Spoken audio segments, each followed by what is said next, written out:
Yo, it's your boy DJ Triggs of DB8 Sports. We are live and we're doing a draft today. So, very excited about this. We've been talking about this for a while, and who knows? Crazy stuff's going to happen. We're going to try and update you on most of the picks, especially of our own. We can't give away too much of our strategy just because both of us are in this league. Uh, metrics. Wow, I can't even talk right now. Metrics is actually out right now, updating the draft order because apparently it did not go the way it was supposed to go. But we've all picked our spots except me. I was the last spot, so I was basically just given whatever spot I was. Let me just look to make sure I know where I am getting drafted. Let's see. So much stuff has been going on. It's kind of nuts. So I am the 12th pick, which I'm fine with that. I'd have much rather been like last or like middle of the pack, but 12th is okay. Metrics is going 8th, so that'll be exciting. No idea what we're gonna do. We both have our cheat sheets going, and we've been rocking out trying to figure out what our strategies are going to be. Metrics, obviously, if you go to our website, nodebatesports.com, he actually has a bunch of modules up that you can follow along with and actually graduate through No Debate Sports website. And with the modules, you can actually learn how to build your own fantasy draft puzzle. That sounds bananas, but we do a lot of work to figure out how, especially metrics. Metrics is insane with Excel. Some of the players that he thinks are going to work out and how to build around each player, because you obviously want to go in thinking and knowing who is in what order besides like actual ADP. You also want to know, hey, running backs, where do they fall? Around what timing they get picked and little stuff like that. So it's pretty insane. But like I said, in 12 minutes, we are going to explode, and you're going to be seeing the brain of metrics in action. I mean, obviously you're going to see my brain too, but I'm a little close to the chest with everything I do. And I don't know, I've been sitting here kind of going through like there's some rounds where I'm just like, man, it just the way it falls. Now I'm obviously just thinking like, actual ADP and where guys are getting drafted. There's some rounds that I'm like, man, if those are the guys I have to pick from, I'm just going to skip that round entirely with ADP and maybe go and grab a guy. Let's say third round, I don't see anyone up there that I'm really digging or looking at. And, all of a sudden I'm like, what can I do in the fourth round? Oh, I really like this guy, but I don't know if he's going to come back to me because I'm obviously 12th. And well, actually by the fourth round, it'd be the beginning. Because we're a 16 team league. So first round I would have 12. Second round I would be 1, 2, 3, 4, like the late 20s, early 30s. And then third round I'd be back to that 12th spot, and then yeah. So I don't know. It'll be nuts. It'll be nuts. Actually, no, not late 30s. What am I talking about? I'll be 21st. Thinking of that.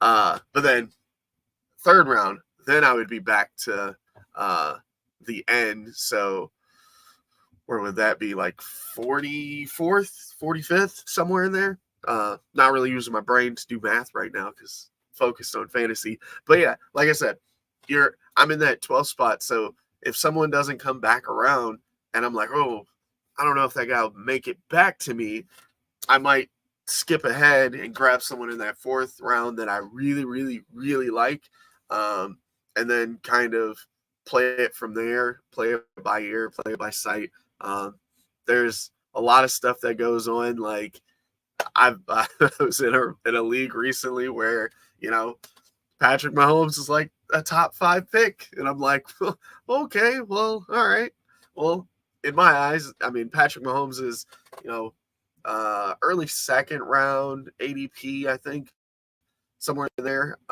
mid second round, third round if you're going off of how many people are in your draft.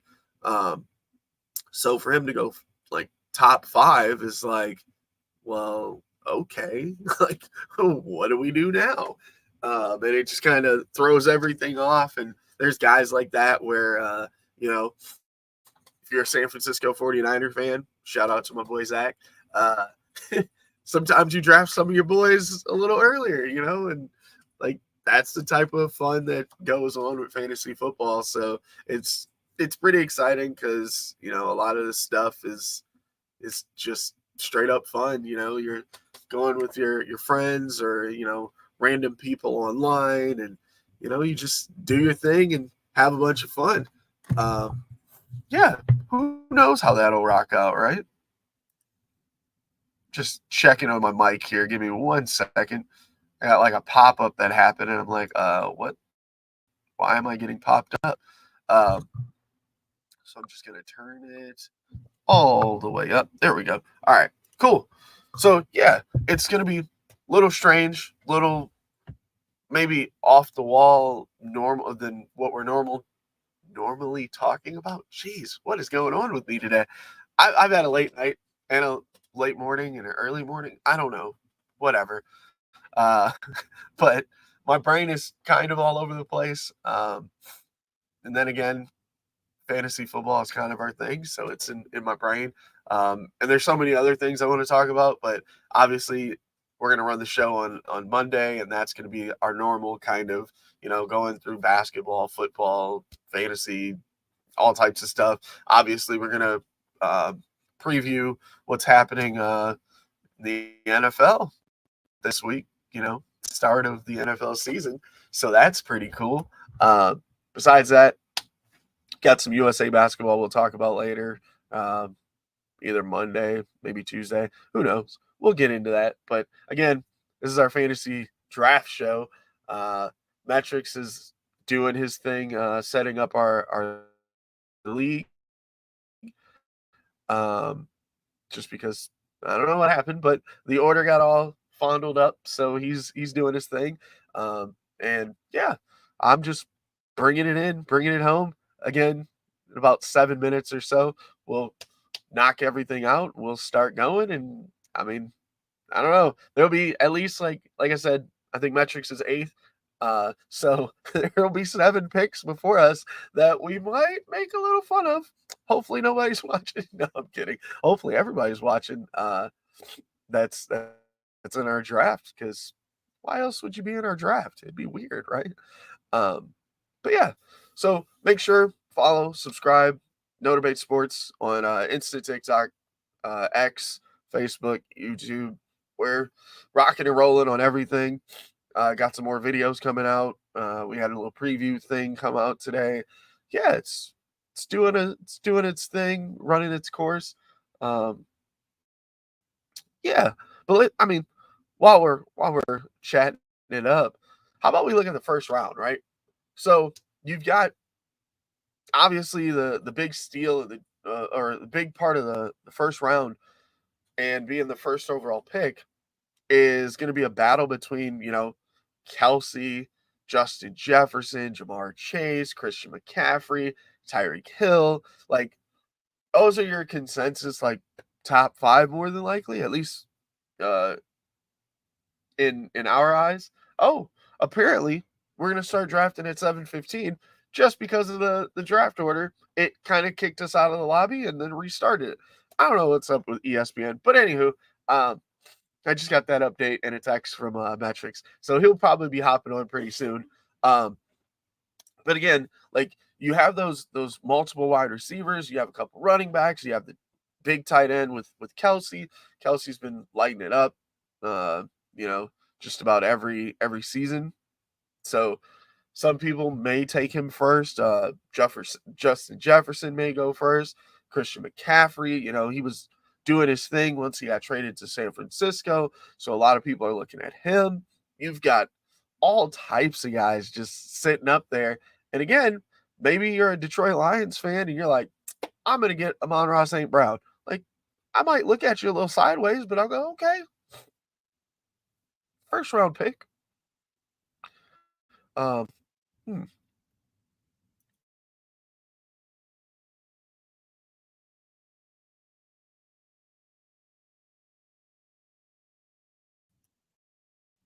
Sorry, checking metrics.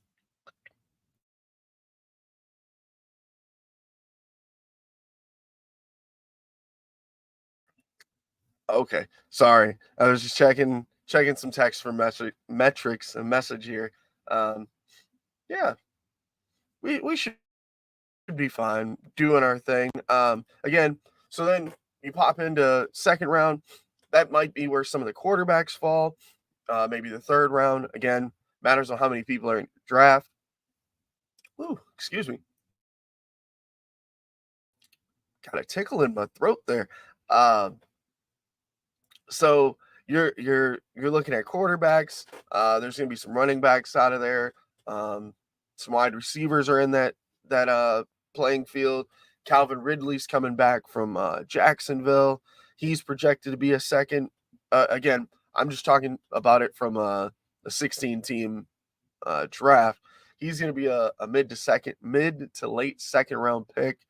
Um, and like you got running backs like Najee Harris is out there. Jonathan Taylor is a big deal. He's gonna miss the first 4 games of the season because he got put on the pup list. But who knows, man? You're talking about a stud at running back, especially if he goes back to Indianapolis. And but you're always under that risk of, is he going to actually play? Is he going to get traded? If he gets traded somewhere, is he going to play for a team that actually is looking to run him as the number one back? Because again, it's four games into the season, 5 games into the season, and then of course, however long it takes, if he does get traded, like, is he going to have to knock off some rust? Will there be there's going to be a number one running back on that team already? So who knows? It's a high risk, high reward kind of situation because I mean he's JT. He's been a top back in fantasy, so it's not out of the question.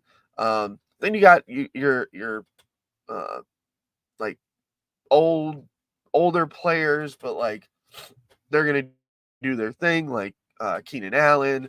Um, let's see who else is in the second round. Yeah, Keenan Allen, Derrick Henry, guys like that, where you're like, okay, I know what they're gonna do. That's kind of like a safe pick.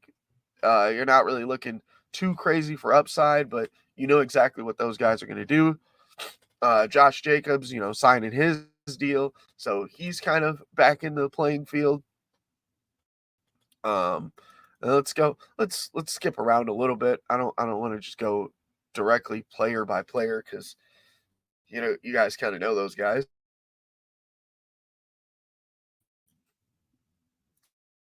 Let's see here. So like, it gets kind of wonky. Like the fourth round's a little weird. Uh, you're looking at like a bunch of unproven kind of running backs like Damian Pierce from Houston. Um, he's supposedly going to be the number one. There's some people that really think he's gonna hit the ground running. James Cook out of Buffalo. Um, Everyone, including myself a little bit, I guess, assumed that Dalvin Cook was going to be the guy going to Buffalo, but James Cook, definitely is gonna do his thing too. Um, looking at guys like J.K. Oh, what is going on? Let me take a quick drink.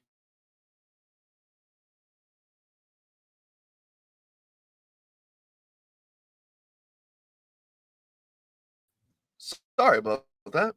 Um, but again, like J.K. Dobbins with Baltimore, he's had a little bit of the injury bug. But again, he's the number one guy. I believe Gus Edwards is out there too, but definitely looking at J.K. Dobbins.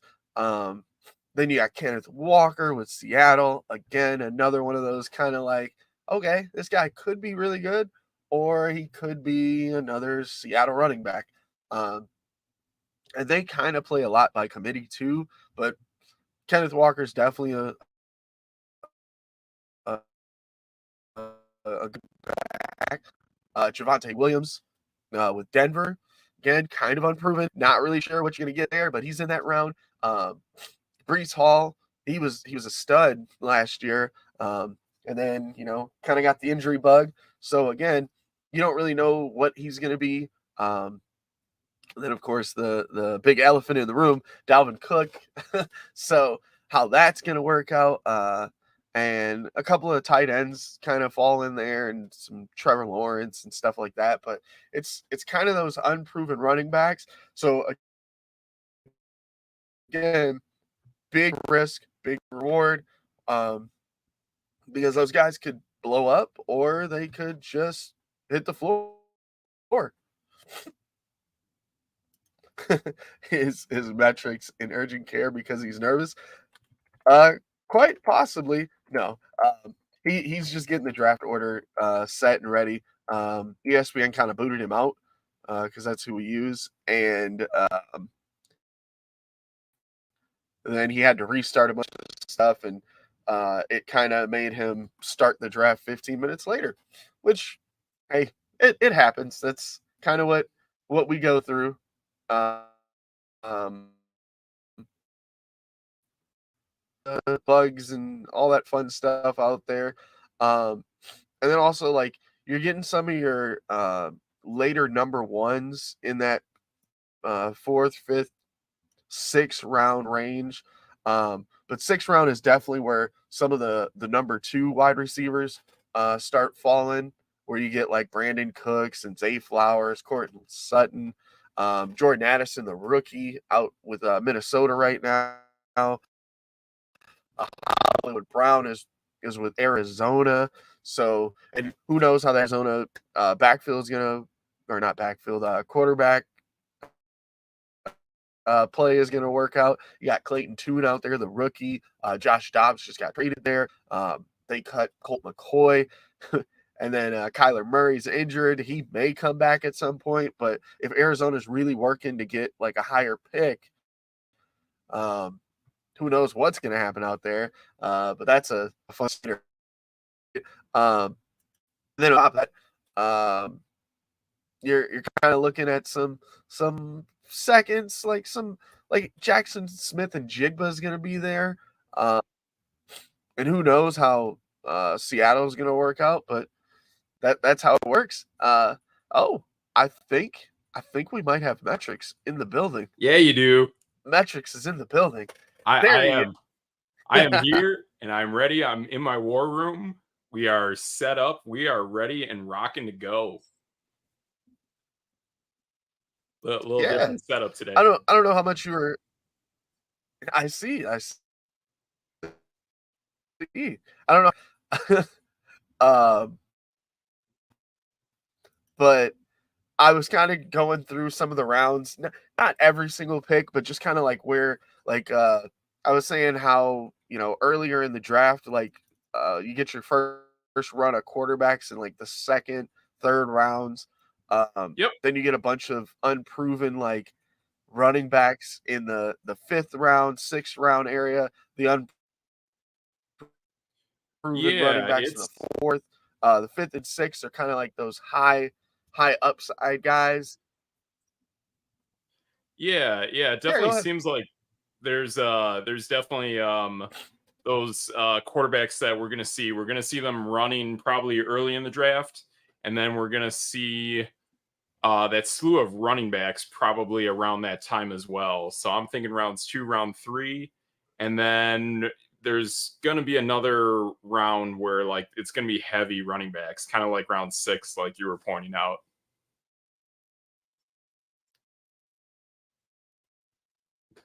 Yeah.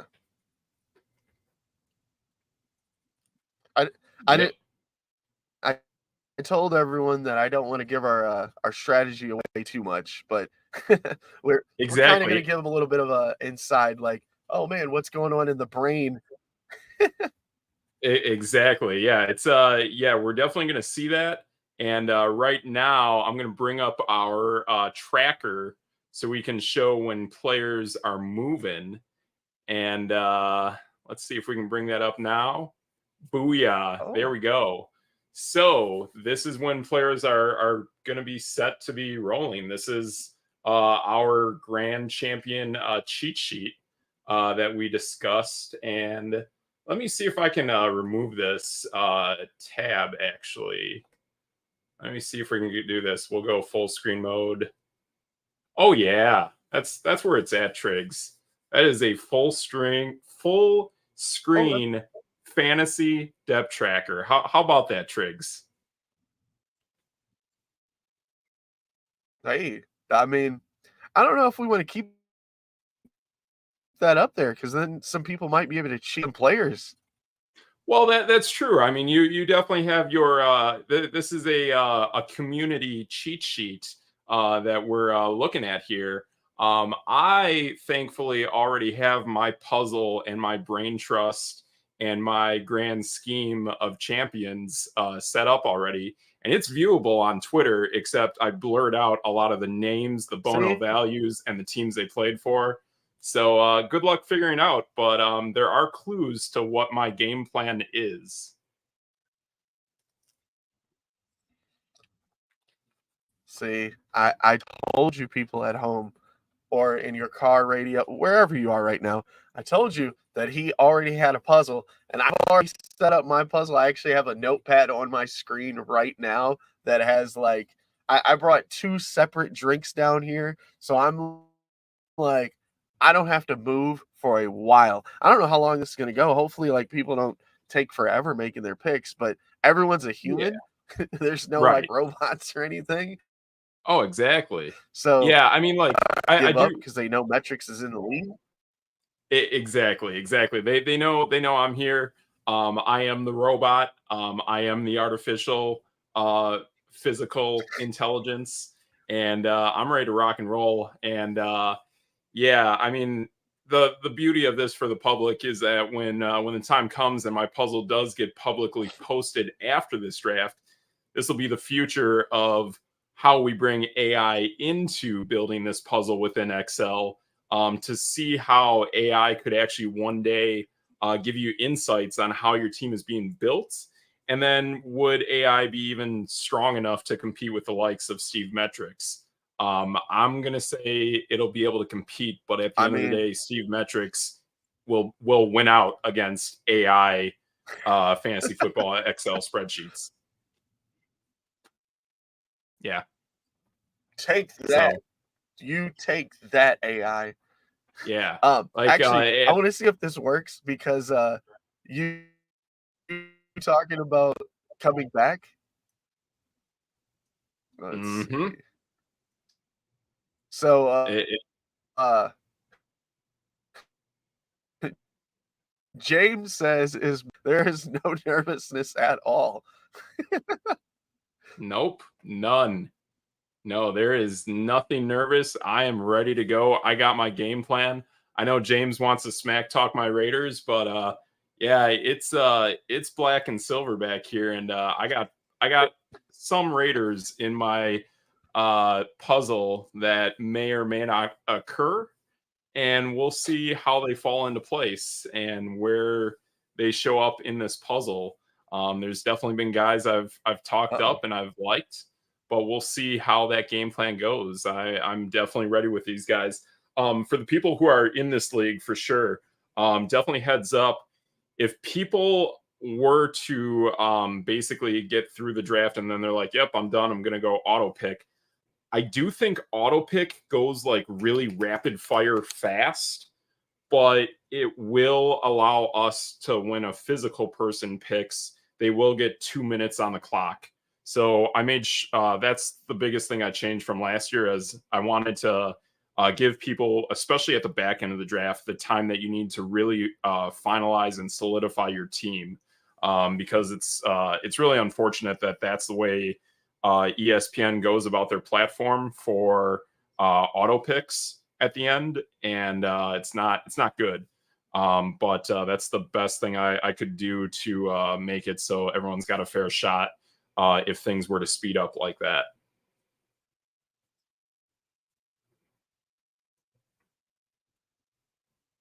Yeah. Well, I hope people don't take the whole 2 minutes because oh my gosh, we'll be here all night. Oh yeah, that's true. Hey, if we're here all night, I'm ready. I got 1.5 bottles of water for food. I'm just gonna live off the skin and bones I got, and we'll make it. We'll make it as far as we need to tonight to get through this draft. So I will absolutely be ready. I got plenty of skin and bones to check off. I don't know, 16 times 16 check mark boxes here on this Excel cheat sheet of ours. So we'll find out. We'll find out what I'm made out of when it comes to Excel fantasy football mastery. But I'm ready to give this a go, and yeah, I got plenty of tricks up my sleeve. We got plenty of bona fide values. We got plenty of bona fide numbers. We got bona fide players. Hashtag Bono. We're ready, man. We got all sorts of tricks and slips up our sleeve. And yeah, my sleeves are pretty short, but I can tell you I got plenty of tricks. If I forgot exactly what round it is. Oh, it's round 10. Round 10, I have 5 backup plans. It is the biggest round that I have backup plans upon backup plans upon backup plans upon backup plans upon backup plans. That is the biggest round that I have. So hopefully I don't need to go to that bag of tricks, but should I have to, I'm ready. Huh. Yes. Actually, you know what? Round 10 and round 15 are I have a lot of backup plans on that one Okay. too. I, There's I, I there's a do lot that feel can you go and I, wrong and go right in that yes. that order.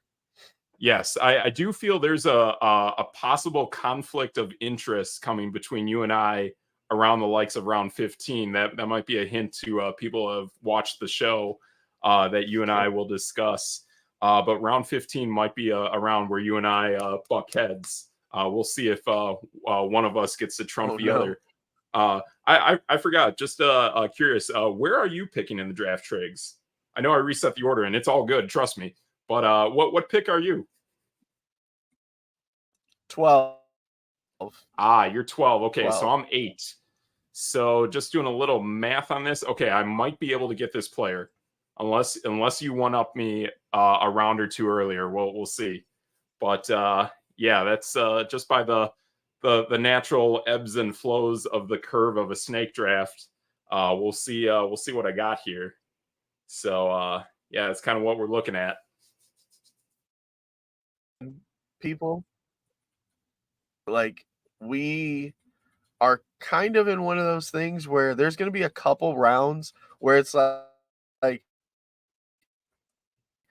if we were going directly off of ADP, some of those guys would not get picked. And then we'd be like, okay, instead of, I'm just going to make up a round. Like, let's say third round in ADP, you're like, I don't really like any of these guys. I'm going to skip to my fourth round and pick one of the guys I like there and then double up fourth Yes. round. Yes. That's exactly what I did towards building this puzzle. And there is gonna definitely come a point in this draft where I've actually jumped 2 rounds ahead for a few of these rounds. I had to in order to complete my puzzle the way I had to complete it. And I do expect some kind of chaos to ensue at least around the 8th round. So it just makes sense that I'm going to be in that ebb and flow of being able to jump a couple rounds earlier. Oh, man, do you hear that Ah, music? Do you hear that music, it has Triggs? started. Let's go. Let's go. Let's go. I Cody, did. My I'm beautiful. drafting. I'm, I'm drafting through my phone, the phone app. Oh, So oh like, wow. I got it Okay, on full blast, and I'm like, let's get it. beautiful. I got Hey, multiple hey, screens. I'm using whoever's the number one, what's taking you so long? yes, yes. There we go. So pick number one for those following around on our cheat sheet is Justin Jefferson. So check that out. Wow, that is a beautiful check mark and a beautiful X in the third spot of bona fide number value on the cheat sheet. So there you go. That is our first check mark box on our cheat sheet. How about that? Did you see? Did do you see? James is now trolling you and said that Garoppolo will be there in the second round. Oh yeah, yeah. That's fine. I have potential faith in Oh, Garoppolo, and we'll see what to do in round two. There's stuff. We're ready for round two. I'll promise you that, James. And there we go. Our second pick of the draft with our fourth overall I Bono mean, in round one is Christian McCaffrey. And following that up is Jamar Chase. So there you go. The top three picks of ADP are going exactly in that scheme of things.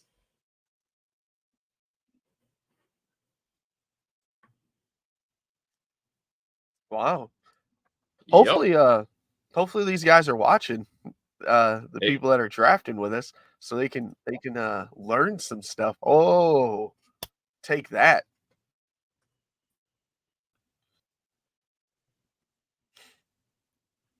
uh-huh. Yeah, we'll And see then we'll while see we're doing what we this, yeah. I will s- start. I'm gonna start like whenever your first pick goes through, I'm actually gonna post it on the YouTube and the Facebook comment section live Gotcha.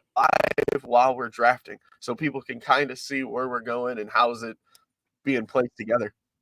Yep. Yep, I gotcha. So we got fighting Polacks here. Yeah, I know this guy sometimes runs late into our draft, so yeah, I'm sorry, Triggs. He's probably gonna eat up all 2 minutes of this draft. And I hope he gets stuck with Derrick Henry. Oh, whatever, it happens. It's the Yep, first round. it is. You can't really go wrong in the first round. That's great. I know. That's I kind of know. crazy that Derrick Henry's ranked third on or what? Yeah, third on ESPN. Yeah, yeah, I'm with you on this. I don't know if he's one of your untouchable teams, but yeah, I'm not playing around with any Tennessee Titans. I just don't like the way things are going there.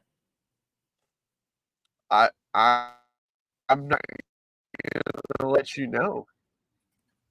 And there we Wink. go. And he is stuck with Derrick Henry, which would be our first guy off the board in round two. And then here we go. We come back to round one, and Tyreek Hill has Yeah. just been Wow. selected. So that makes sense. But yeah, the Derrick Yeah. Henry pick is a little rough. And again, when it comes to bona fide number value, it's good. It's definitely done well last year, but I see Derrick Henry is no longer going to be at the prime of his game before the foot injury.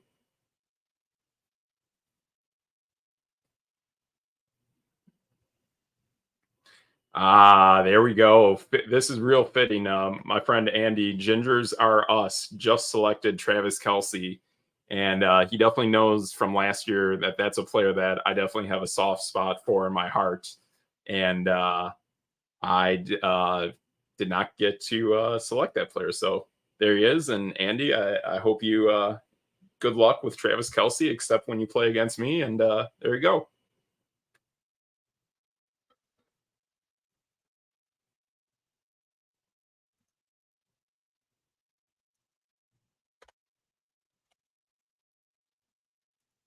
So, yeah, that's an interesting. I assumed he was gonna fall to you at 8, and then I was gonna Yep. throw my computer. Okay. Okay. Fair enough. That is fair. That is pretty fair.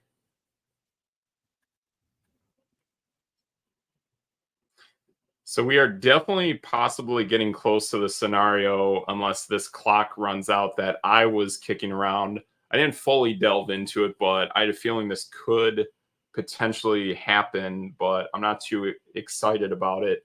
And that is Austin Eckler falling to me at 8. And we will see if that happens. And when I look at Eckler, it's a lot of mouths to feed in LA right now. I mean, I like the way he runs, but the biggest factor in Eckler is I don't enjoy seeing that offense now with a new offensive coordinator. So that's where I lie with this.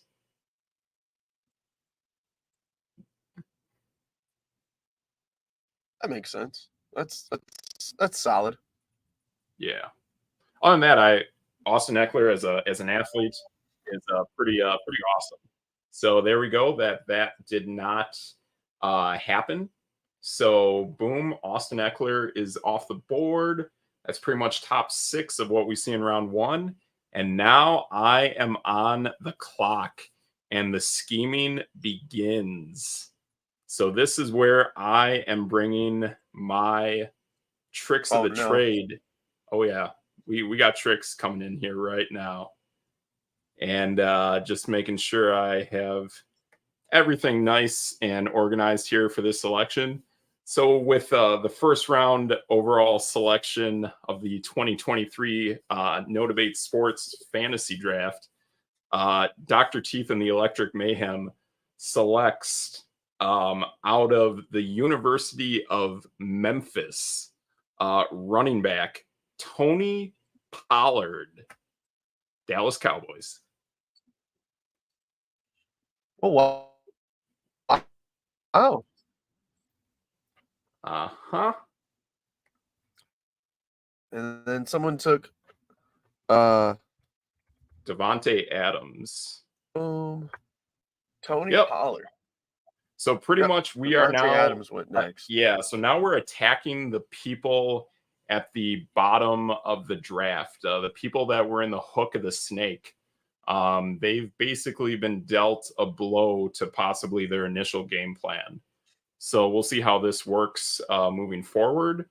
But that is pretty much the first shot across the bow at jockeying for positions within our draft.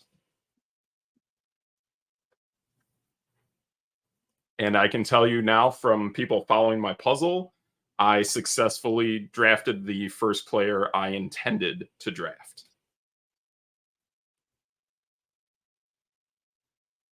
Oh, okay. Yep. So I went back and forth a lot. I think I went back and forth about 7, 8 times.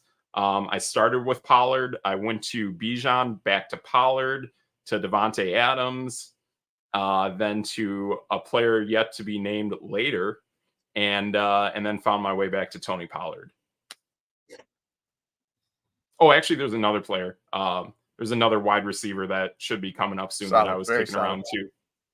So that was kind of my thought process. But then the way things just kind of Nice. stacked and came into place, Tony Pollard just seemed like the strongest option.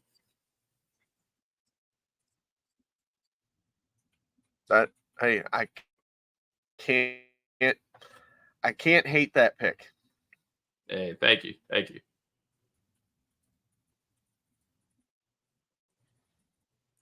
All right, so now pretty excellent pick by Triple G. I So know a I lot was of people actually got their eyes on. Oh, uh-oh. Did he get you, Triggs? well, was that I had been kicking around in my first pick. So he didn't get me completely, but enough to where Okay. I was like, ah, okay. Gotcha. Gotcha.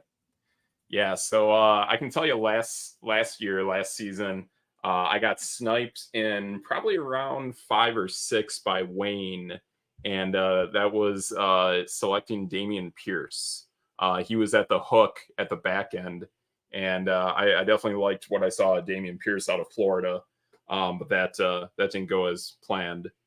So yeah, definitely always interesting to see the snipes.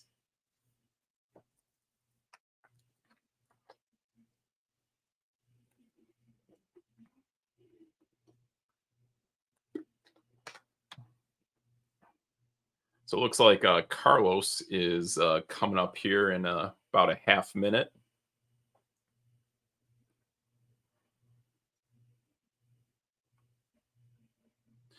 So still looks like we got a good half of the players available in round one that are projected for round one via ADP. Definitely some big news that's been happening recently of Cooper Kupp.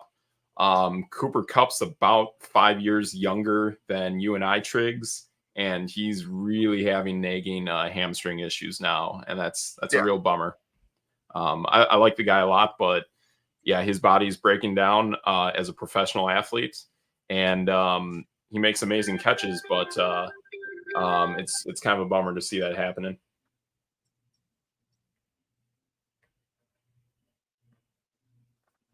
Okay, so it is I. It is Gotcha. I'm And it gonna looks type like it in before I even say it. oh, I like it, Triggs. I like it. And it looks like Bijan Robinson, part one of the Atlanta Falcons triple option just went off the board.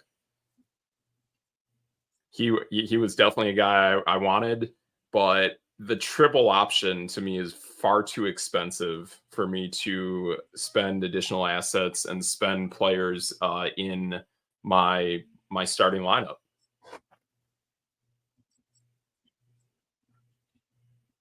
Well, there we go, Triggs. Am I seeing that correctly? Yes, sir. Okay. You Okay are. then. My first pick was Stefon Diggs. Okay. So a little feisty I mean, I thought he was going to go a situation lot going on higher there. than he did, and Right. he does. But usually, Right. usually when Yeah, he guys definitely are had that. feisty Yeah. and they have a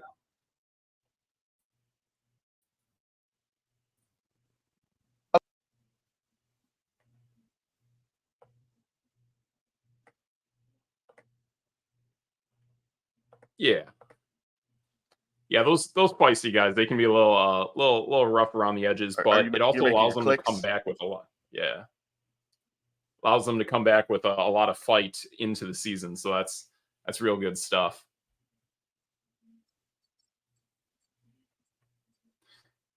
I'm And to just be thinking, honest, normally when a wide receiver, especially a star, has a chip on his okay. shoulder, you Yes. you probably don't want to bother that guy. Yeah, and I'll be honest, in the amount of the preseason we've seen so far, I'm actually more impressed with the play. I mean, we're not talking about much, but I am more impressed with the play out of Stephon Diggs compared to Gabe Davis. I feel like Gabe Davis has been kind of shut down a little bit. Not to say that doesn't change in the regular season, but he was picked off against pretty badly in the Chicago Bears game. So that was a throw intended for Gabe Davis on the sideline, and I think the guy's name was Stevens something or other, but he was pretty much he just pickpocketed Gabe Davis. So is what it is. All right, so it looks like Saquon Barkley just got picked by our guy Scott, and then it looks like Wayne is now picking CeeDee Lamb. So we now have Yeah. pretty much just 4 first round potential talent players remaining. And there you go. That's definitely a combo at the back end of a draft that I thought would start to happen is you start to see, oh, actually, no, this is still round one. So yeah, CeeDee Lamb and Garrett Wilson, that's a tandem people talk about in 12-team drafts, but not so fast in a 16-team league draft. You're just happy to get one or the other.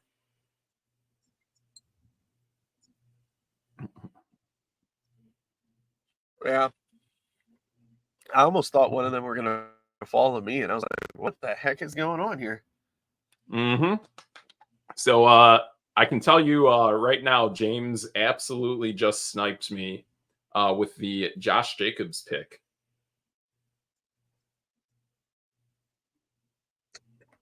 Yep, he was next on my list, so I was going to snipe you anyway.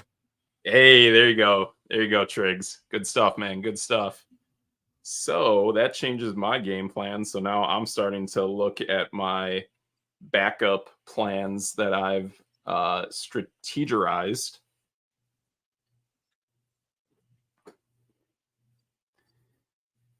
And we'll see what happens. There's definitely movement. Yeah, there's definitely movement going on here.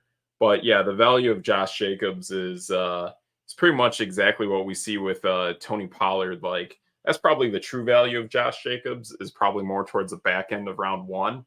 But it's more tactics than anything. I mean, I could have easily taken Josh Jacobs in round 1, but I thought I had a shot at him in round 2, so that's why I made that decision.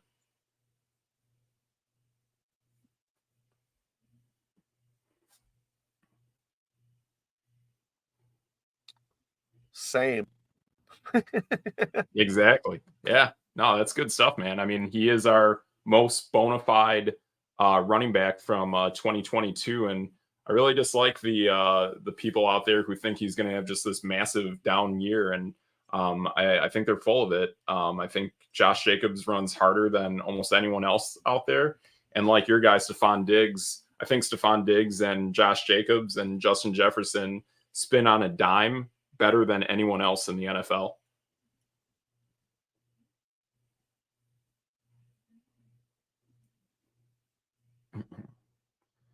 Wow. So there we go. We got what a turn of events here. Yeah, there we go. No, it's a pretty solid strategy that James has with Jacobs and Amon-Ra. That was actually going to be my my next guy on my list was Amon-Ra. So my little puzzle I got going here has been changed a few times. Gotcha. Yeah, absolutely. I am curious to see like how much we need the backups and the backups to the backups, and it looks like it's already starting to take shape for certain players and certain people. So that's where it gets interesting. That we're starting to work our way through the cheat sheet. Basically, just one player remaining in the first round outside of Cooper Kupp, who, to be honest, going into this, I feel is more of a third, maybe even a 5th round draft pick, just based off of bona fide value. So, okay, we got some auto pick stuff going on here. So I'm going to take care of this for you, Triggs. Looks like you're on the clock. So DK Metcalf, Travis Etienne. I think that is round 3. Cooper Kupp is... Yeah. I did not think... Oh, go ahead. Okay. So I'm just getting everything caught up here. So AJ Brown, Jalen Waddle. Yeah, do your thing. Deebo Samuel. I got plenty of time to make my pick. Deebo Samuel. Oh, wow. Here we go. And Joe Mixon. That away, Josh. Way to call him out and say people gave up already. Hey, Triggs, I love the pick of AJ Brown. It's a really solid pick. I had my eyes on that guy last year with Justin Hurts. So Justin Fields. Yeah, they're kind of the same guy. So that's we'll have to make something out of that. But no, I love your pick of AJ Brown. That Eagles offense is pretty dope. So pretty good stuff you got there. So I like what's going on, and I like Josh calling him out. So it's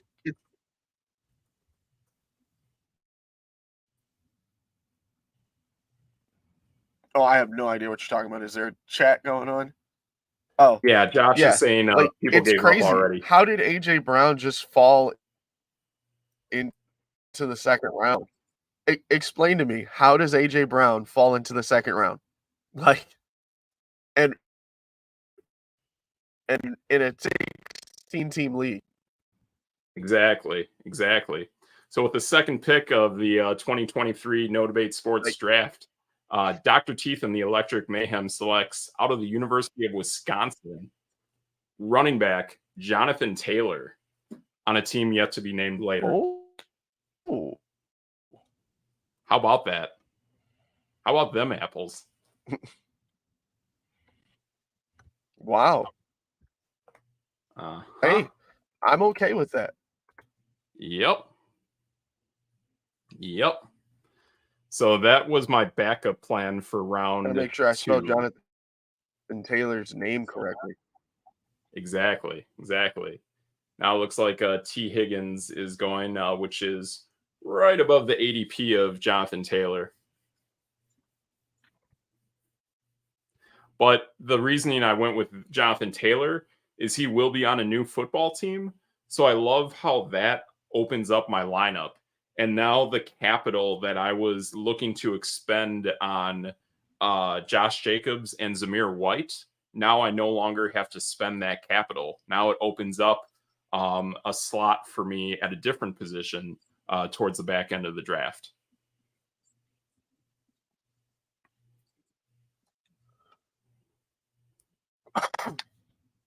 I'm following what you're putting down. Mm-hmm. Mm-hmm. Like, I hey, you're talking. We got both of us got first round talents in the second round. Absolutely. Yeah, absolutely. I mean, yeah, that's incredible, incredible value you took with AJ Brown. That's essentially about 7 to 8 ADPs ahead of what you got with AJ Brown. So that's pretty impressive. So your air game is going to be really fantastic with AJ Brown and Stephon Diggs. And depending how you work quarterback, you already are starting to play chess against those Yeah. quarterbacks. And hopefully you have big days when you encounter those quarterbacks. And if you have to counteract them, hopefully you come out on the more bona fide number value side of your matchup. Ah, there we go. So Andy just took a page out of my So book. James, So that he is saying that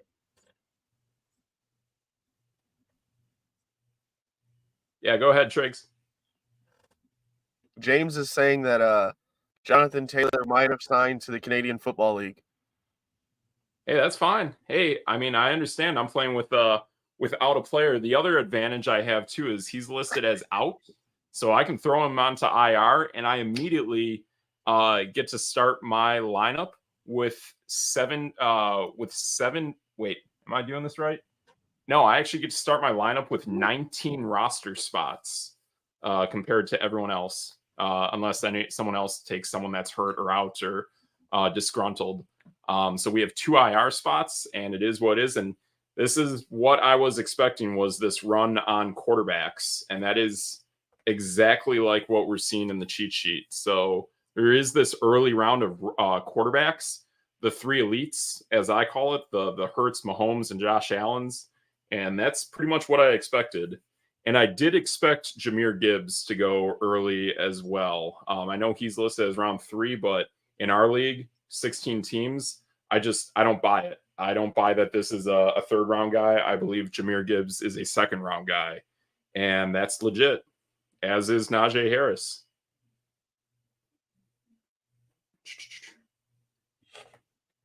So there we go.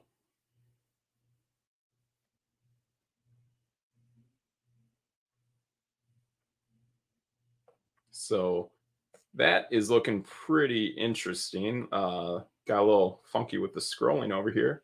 So everyone in round one has now been officially drafted. So we'll skip over that. And now we still have good amount of round three, and looks like we got a few guys left in round two that are projected to be selected via ADP. So now it's getting interesting. Now the flexibility is starting to happen at this point of the draft. So now the next pick of Calvin Ridley has just been selected. And I know this is something I considered that I was talking about was possibly looking at the Jaguars and that strategy. And I felt from watching the preseason game, the most recent one, they put their starters out there for pretty much a good first quarter, I want to say. It just was too much of a hodgepodge of mouths to feed. Like Calvin Ridley's a great player and hopefully he does well. Hopefully he stays healthy, but it is way too Yeah, many mouths I don't to know. It's feed. blowing my mind. And again, that offensive line is still bad. That is still a bad offensive line. Yeah, yeah, So the thing is with Ridley, like you're basically calling your shot and you have to hit a bullseye every week with Ridley and anyone else that you select, the people that select Evan Ingram, the people that select Travis Etienne, you are shooting a dart and you have to hit bullseye every single time you start those players. Other than that, I think it's a lot of risk. I really do. I think you're looking at like maybe a 20-ish% chance of hitting the bullseye, maybe 25 if things are nice. But I think it's a lot of risk to play with skill position players that are not Trevor Lawrence.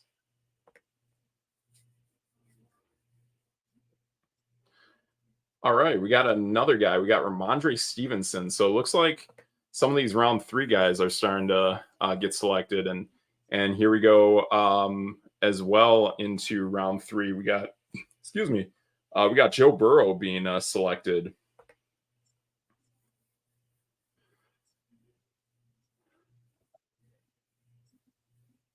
So that is getting pretty interesting. Still looks like you got a few wow. players hanging out there, Yeah, and yeah, we got a Christian Watson going in round three, and now it is getting interesting. This is pretty interesting. We're starting to see a little bit of movement here, and now it's coming down to a few guys, and I am coming up on the clock in a little bit here. So looks like we got a few picks coming up here. Interesting seeing Keenan Allen, Mark Andrews, Chris Olave are still on the board, and with that, Mark Andrews is gone. wow. So I can see Would Devontae Smith sliding. not have. Seeing, yeah, go ahead, Triggs.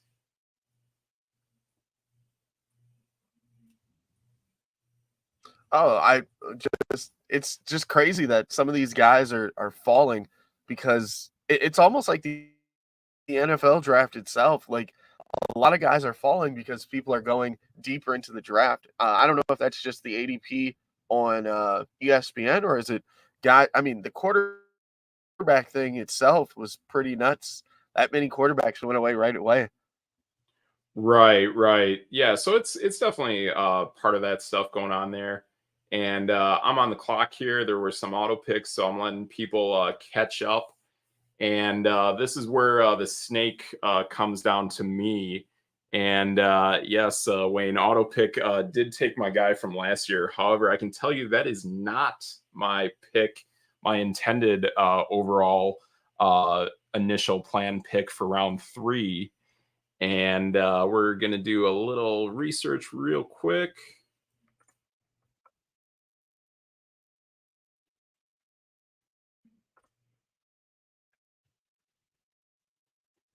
And here we go. Okay, cool. So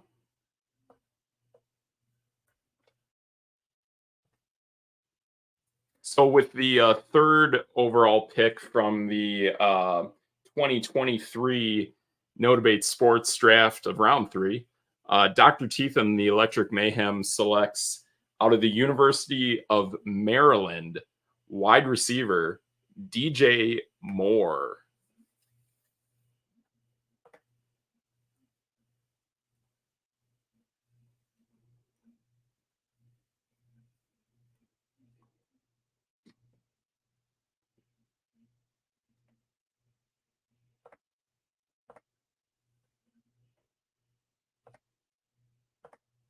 Very solid.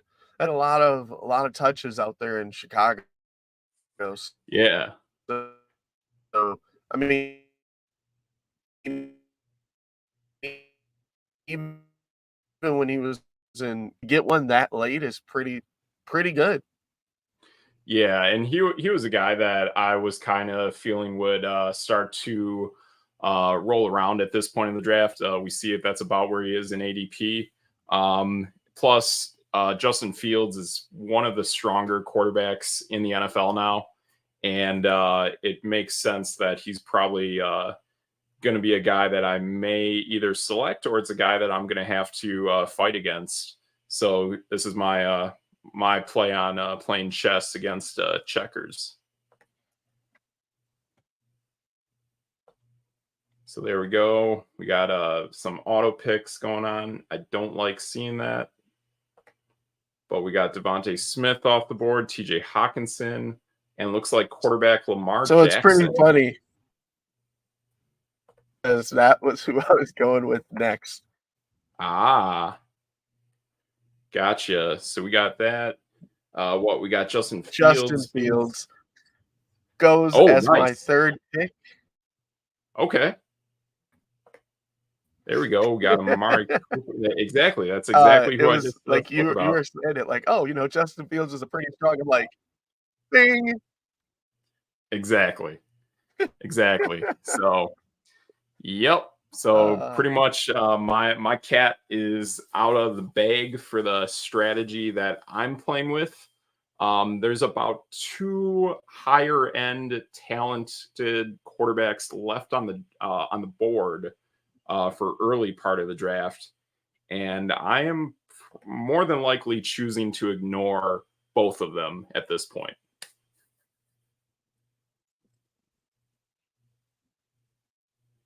And this is a reach. Whoa. I figured. Yeah, so we are going way far away. Oh, and my God. I know you. All right, well, I'm going to put that up there. Yeah. So yeah, like I watched the Jets game, and yes, there's a beautiful throw to Garrett Wilson, but I can tell you it was a struggle getting downfield. And I don't see that firepower out of him. I mean, there's going to be some good Garrett Wilson days, but yeah, it's not going to be enjoyable playing with that guy early in the season and late in the season. I think there's a lot of hard points to those really high-end players of the Jets that you might want to avoid.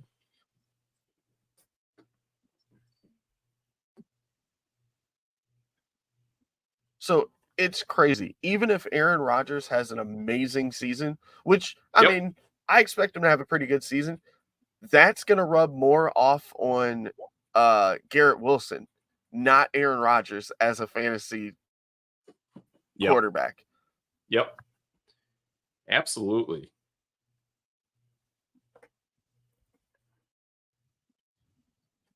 And there we go. So at the top of our chart, and still up there in the queue is Keenan Allen. And there we go. There goes the other player that I was this was part of my initial plan, but I know I'm not getting, and that is Trevor Lawrence. So pretty much the run on quarterbacks is just about over, but it is still going on, apparently hot and heavy, kind of into round 4. So Trevor Lawrence round 4, that's pretty much what we expected. But we still got some talent out there. Yeah, for I round mean, 3.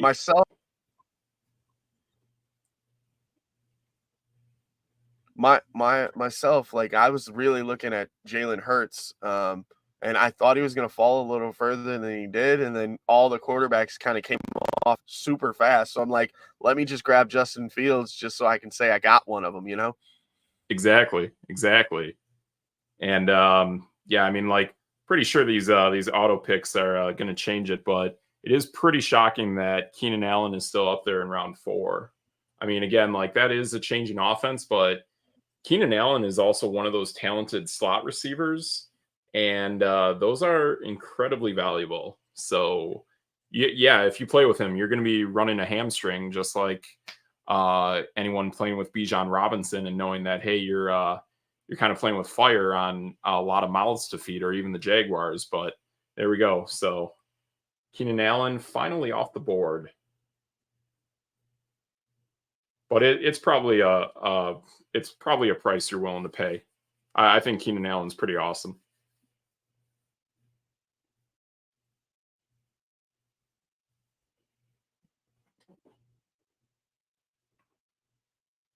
Yeah. Looks like he just went off the board. Exactly. And there you go. That's a powerful play in Darren Waller, round 4. And then looks like Mike Williams is coming off the board as well in round 4. So looks like you are on the clock, good sir.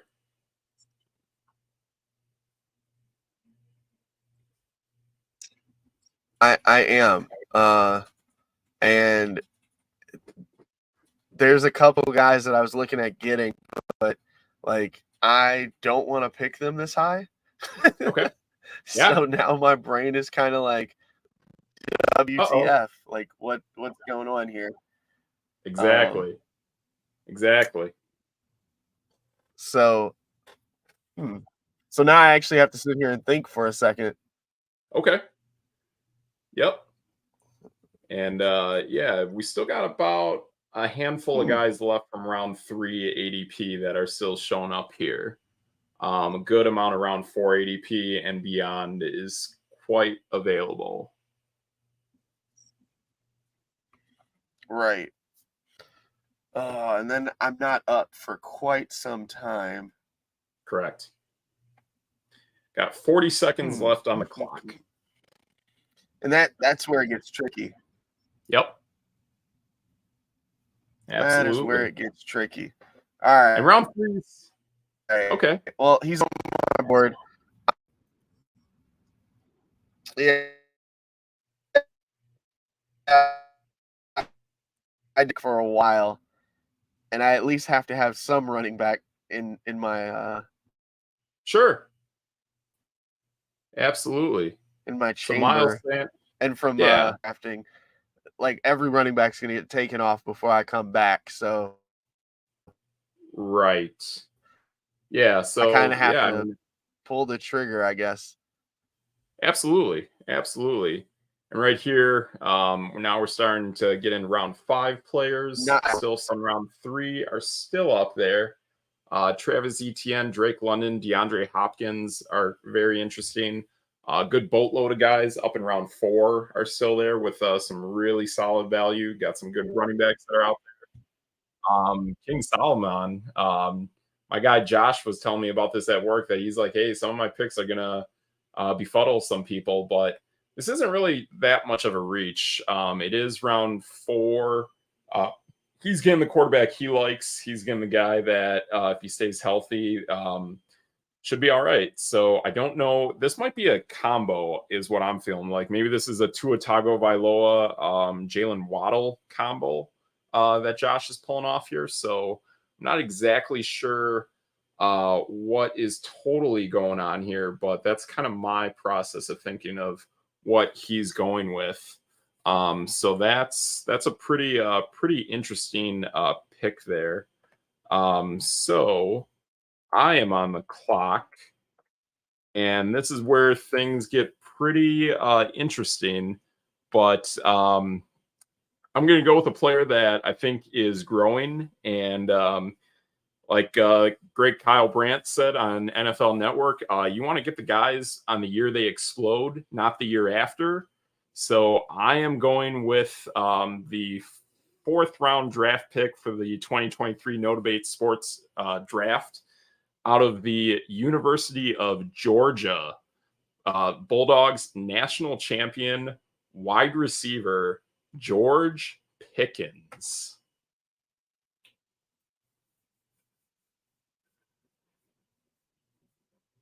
Okay. Yep. So I am reaching into round 5 in round 4. Hey, hey, there's nothing wrong with that. George Pickens is definitely a guy that is gonna pop off the board. Um, I kind of see what you're putting down on your puzzle. If Yes, if you're a crazy football savant like myself, you kind of know what's happening with the Steve Metrics puzzle over there. exactly. There is some straight up shenanigans going on over here. And this is where the pieces are starting to come into place. And now going into round 5, things start to get a little interesting. Not necessarily chaotic, but I do have some ideas going on here, and very interesting. My guy Grady, pretty much right behind me, hot on my tail, takes Deontay Johnson. So that's how life is going to be. It's going to be some days it's going to be Deontay, some days it's going to be Pickens. Got to pick your poison. I'm playing with health, and I'm playing with growth. People playing with Deontay are playing with physical traits and separation. Deontay is one of the best separators in the NFL. If you look at next gen stats and advanced metrics, that's what you're going to see.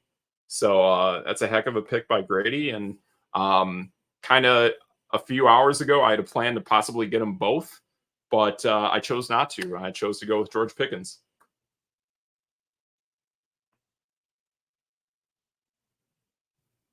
Because I had to fight off The the crazy part yeah, is like this is yes. one of those things that bugs me about drafts is just like,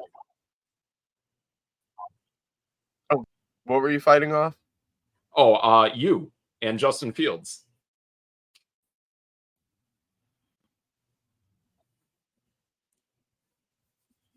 Me? Why? What did I do?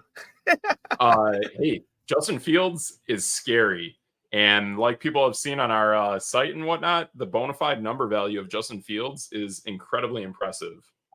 So I love the pick you got there, Triggs. I think he's a heck of a player. I think he absolutely goes off this year multiple times.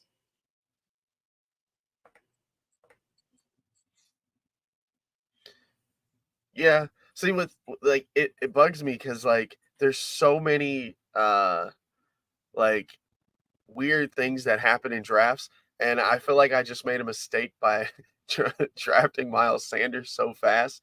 But I'm glad I'm starting to see some running backs start to fall off because it makes me Right. feel a little better about it. So I'm Uh, hoping that because we have to at least have one running back starter in our league, yes. and that's kind of where my brain is like, man, hopefully he makes up in Carolina. Absolutely. And with that, just out of curiosity, were the Carolina Panthers part of your teams not to draft list, or did you have a special eye out for Miles Sanders or other uh, former team all stars that play for the Carolina Look, Panthers? all right, you know for a fact that he was not, or that team was not on uh my draft list. True.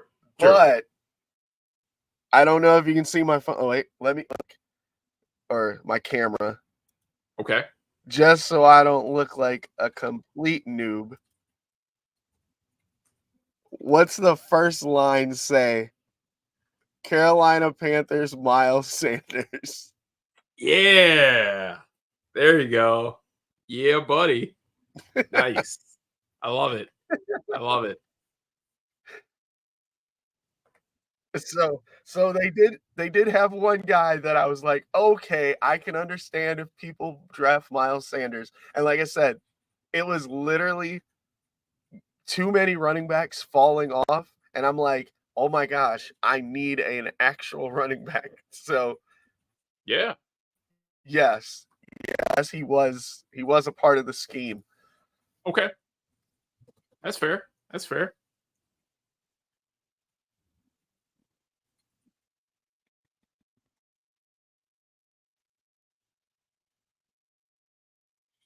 There's 3 auto picks. Okay.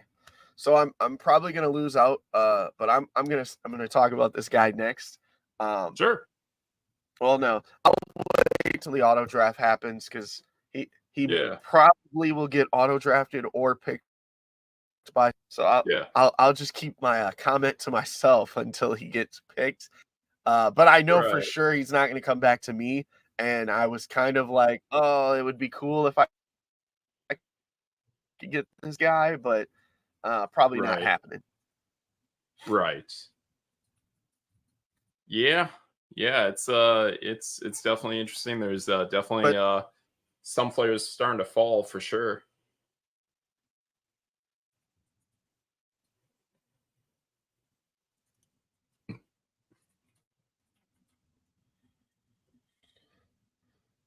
Yeah, I'm starting so it to is kind of get. funny. So one Yeah, of go ahead. the one of the one of the rounds that we were talking about with skipping and like guys that I didn't really care for. So Sure. the fourth round is actually a round that I was kind of skipping with our ADP, where I was like, I don't really care for anybody. So the Miles Sanders thing, we have him in the fifth round.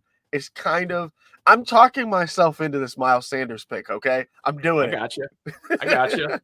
Yeah, I love the guy. I'm just upset that that's the team that he chose to go to after being kind of sent through the door with the Philadelphia Eagles. I think he's a heck of a player, and it just sucks seeing him fall onto a team like Carolina. That I mean, I think Bryce Young is just not ready for the NFL, and it's going to show. Nope. And that's the bad part is if they stack the box against Miles Sanders. So like Chuba Hubbard is horrible. So like, there's like every rip. Because if Sure. they felt so good about Hubbard, they would have had him as the number one back and they wouldn't have brought in Sanders. So I know for sure they're going to give the ball to Sanders and probably run him into the ground, Okay. because that's what we do with running backs. Um, Yep. so like if they stack the box a lot, he still has an ability.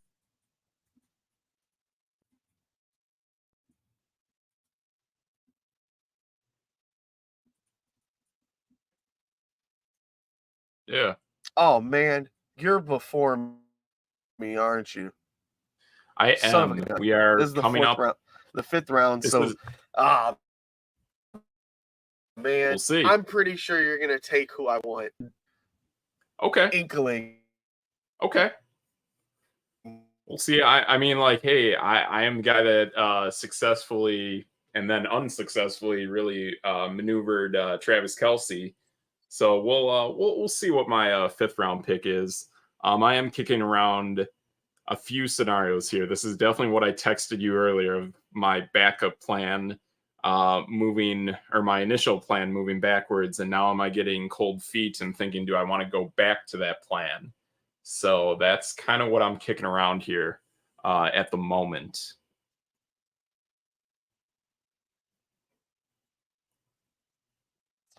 Well, I don't know anything about pie right now, so I'm kind of just like, ah, man. Okay. Okay.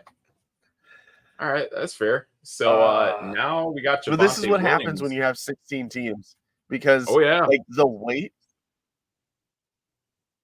yeah, Yeah, you're right. 16 teams. That's a lot. the weight is what's killing me. It's it's the weight and the craziness of some people drafting, Right. plus the Yep. Yeah, the auto but I pick. should just Yeah, sit back and take a drink and hope for the best.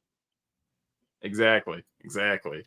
Yeah, it's getting very interesting here. This is definitely a spot where I'm starting to see that I can be a little bit flexible with how I want to flex my muscle.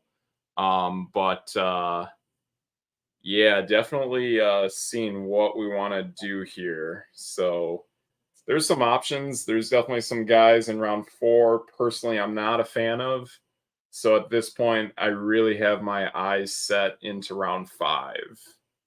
So that's kind of where we're at right now. So yeah, I just figure. not yeah. Yeah.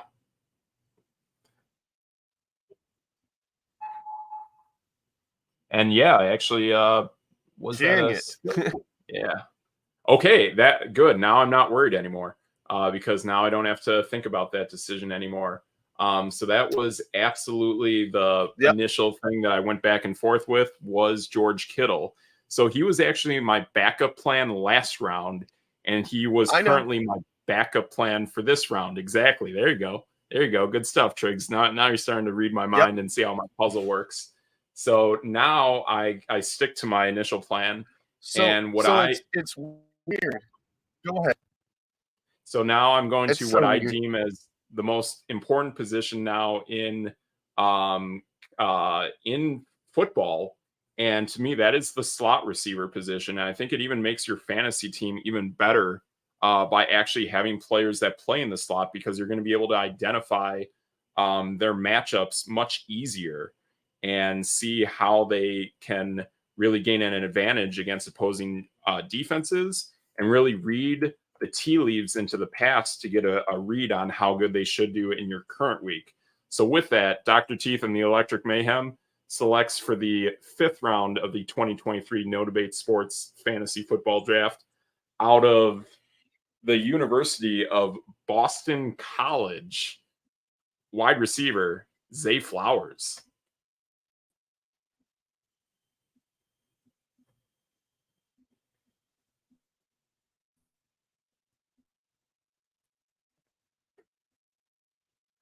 Uh-oh. And there goes your first reach of a defense.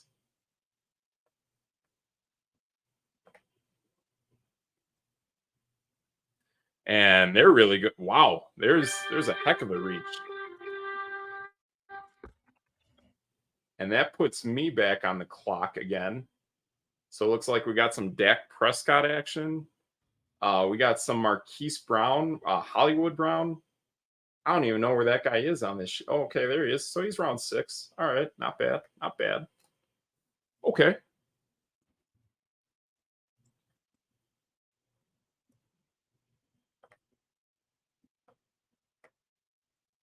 Oh wow.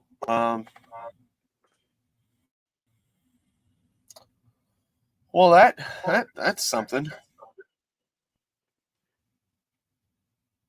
Exactly. All right. So looks like you are on the clock, good sir.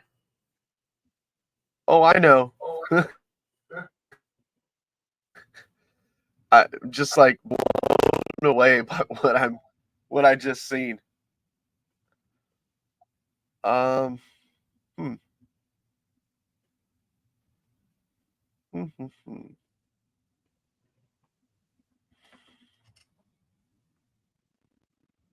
Okay, I'm doing it. Okay. You need any further view on the cheat sheet? Looks like Travis Etienne is still out there, I think.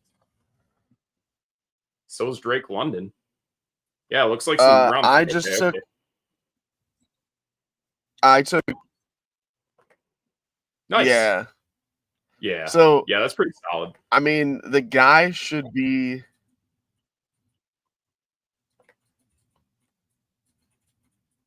Yep. hey. someone's watching the Florida State LSU game. Gregory is here, and Okay. is he the one that made the defense pick? Is that what he's saying? N- uh no, Greg picked I don't think Greg picked 49ers. I think that was Triple G. Yeah. Oh no. 49ers was my guy Josh. Okay. Okay. Gotcha. All right, here we go. Here's a speaking of Oh, angry okay. He players. said no, I didn't. I'm like, okay. I'm trying to put some stuff together here. Yeah. So there we go. We got J.K. Dobbins. Oh, okay. Looks like Wayne did take ETN, so I probably double clicked that. So my bad. All right. So looks like round 3 and round 2. Yep. Everyone in the first 3 rounds of ADP are officially off the board. So we now are in the back end of round 4 and round 5 for guys that are still available. Nice. So looks like ADP is starting to still hold true at this point in the draft. So that's some good stuff. And I can say after the Jonathan Taylor pick, I am back to getting all of my initial game plan picks through the first 5 rounds of our draft.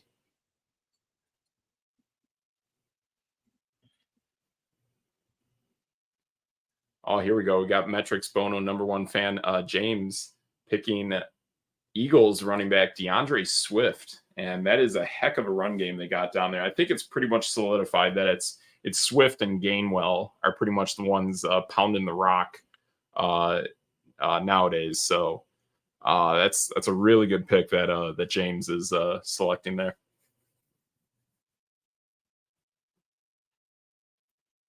And he's a good pass catcher.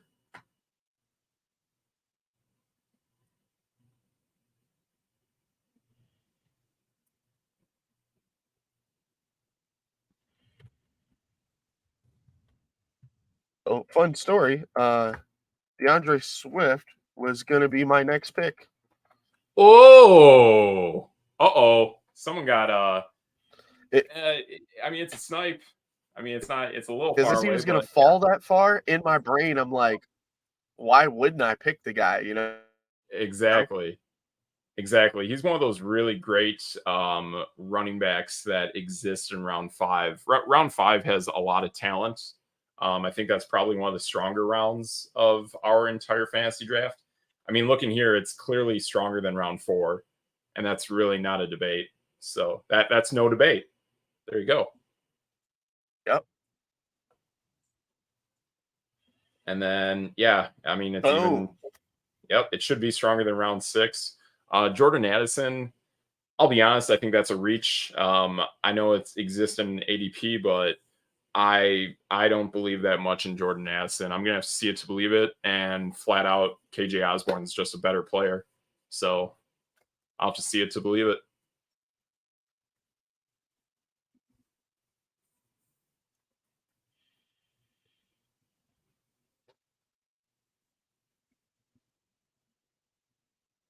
Cortland Sutton. There you go. Oh boy. There you go. You gotta be careful of how you act when you pick Deshaun Watson. You know, that is interesting pick there by Rabid Response Team. Okay. And you are on the clock, good sir. Huh. So I it know. looks like Christian, got a little bit. Like again, it's just crazy how people are falling. Yeah, it is, but to me, it's not too bad. I mean, like the Jahan Dotson, Gabe Davis, Dalvin Cook, those are pretty good players. But yeah, I mean, Tyler Lockett, Christian Kirk. I mean, Christian Kirk's going to get picked, but like I said, you're going to be playing Russian roulette with Jaguar skills players. To be honest, you really are. It's not like how it was last season with Jacksonville. So This is a much different team, a team that got deeper at wide receiver and a team that got deeper at the running back position. And even tight end. Like I saw Evan Ingram's backup score with first team yesterday as well.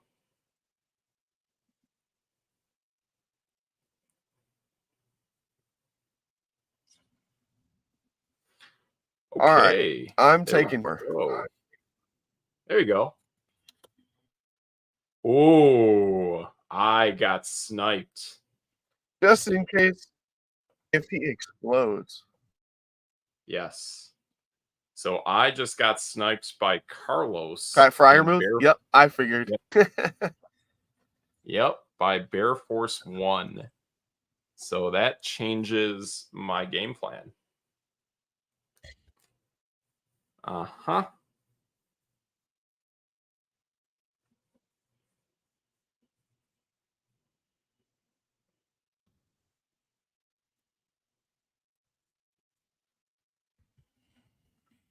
So my Sky Moore pick, like it's one of those picks where I'm thinking, I don't really need too much. I need just some depth now.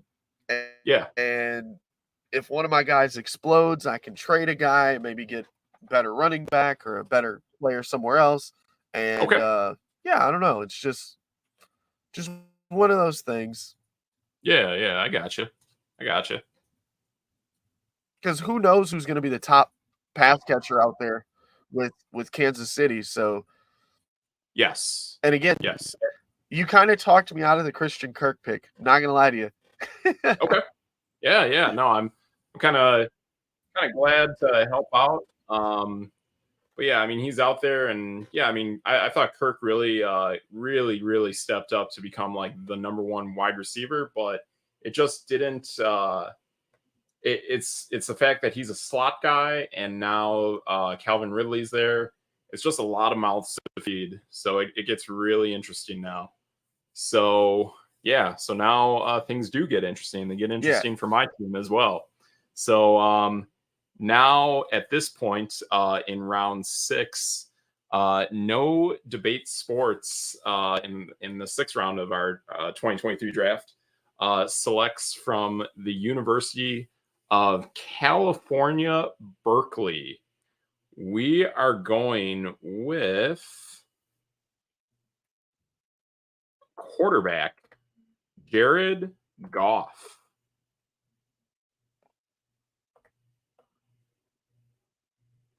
Oh.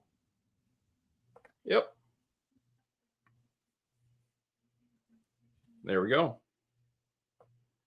And then looks like Monsters of the Midway comes back and closes out round 4 of ADP with Christian Kirk.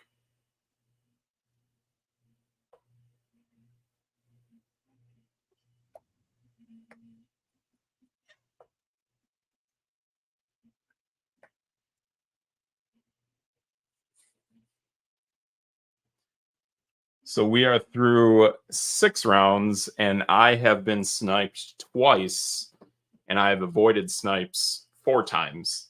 So I'm 4-2 in terms of being able to get the guys I initially set out to pick.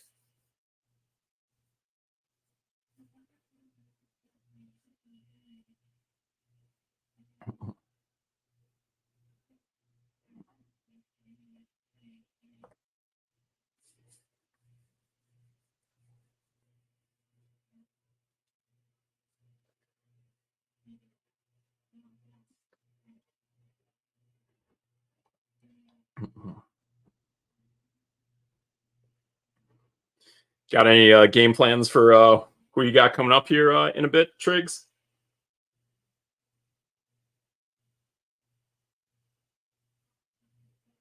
Here, just because, like, I don't know who's gonna take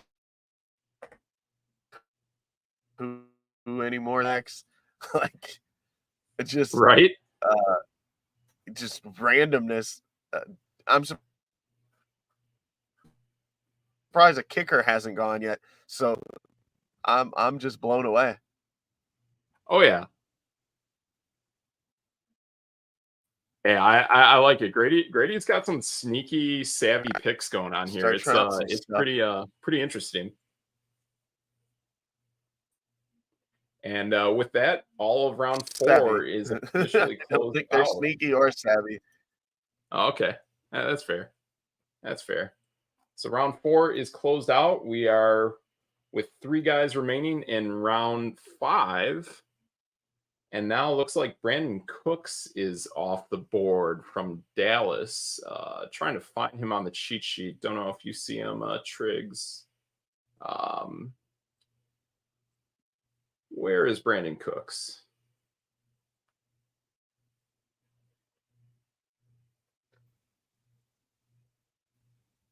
$88. 88. Ah, there you go. Thank you. Okay, cool. So still got about half the guys remaining in round 6, and got just a handful left in round 3, between Michael Pittman, Gabe Davis, and Dalvin Cook.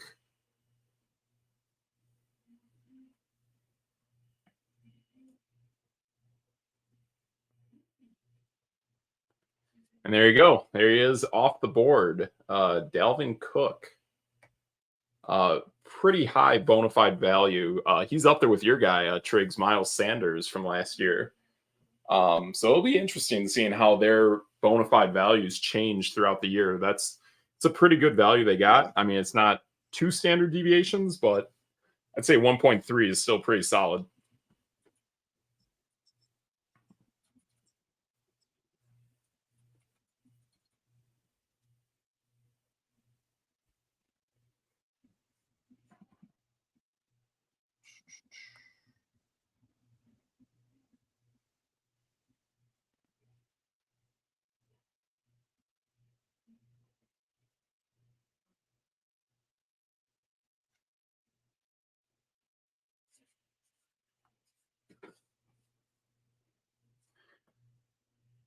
So I feel like one of us is picking sooner. Maybe I'm not right at all. No, it looks like it's gonna be a ways. You. Okay. Yeah. So I got about Yeah. 8-ish picks. So looking at my puzzle, seeing what the game plan is coming up, and we'll see. We'll see what happens here.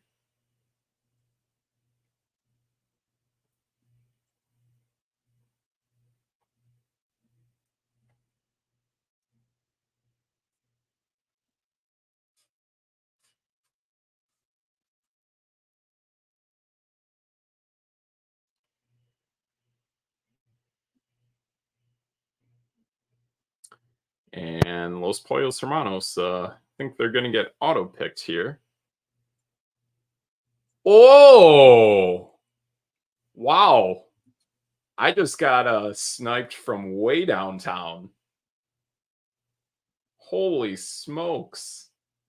Way to call your shot, Berto. What the? Okay. I mean, I like Pittsburgh a lot, but I thought I was going to get him. I didn't even think twice about worrying about him. Well, that opens up some defenses later in the draft, so we'll see who shows up later. And then here we go. We got AJ Dillon, trying to find him on the sheet, looking for some green players. There we go. Round 7. There we go. And that's about right. We're at about the start of round 7, so we'll start to see some other players starting to show up here.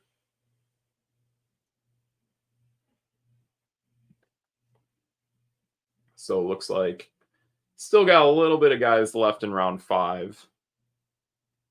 So still got the Michael Pittmans of the world, the Gabe Davises of the world. And there goes Michael Pittman. Or is Gabe Davis still out there? Yeah, Gabe Davis still out there. Okay. Interesting. All right. So it looks like Kirk Cousins just got selected. Just throwing my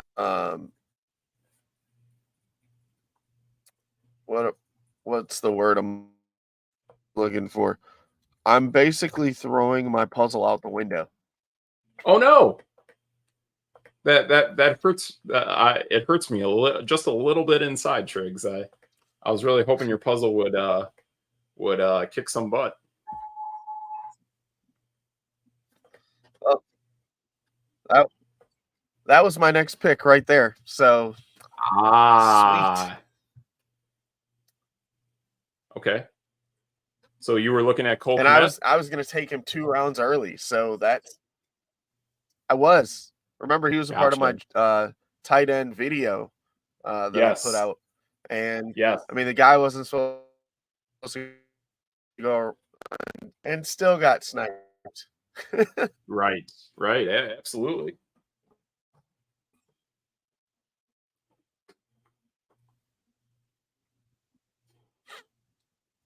Yep.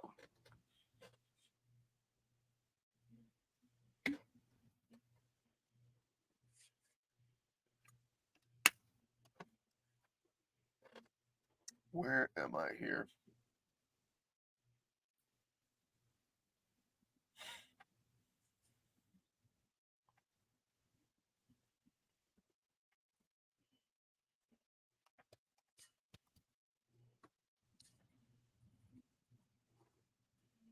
Yeah, looking a little bit into the future, but I can definitely tell you I'm definitely glad there's kind of multiple backups plans that I have for round 10 because that's starting to come into shape.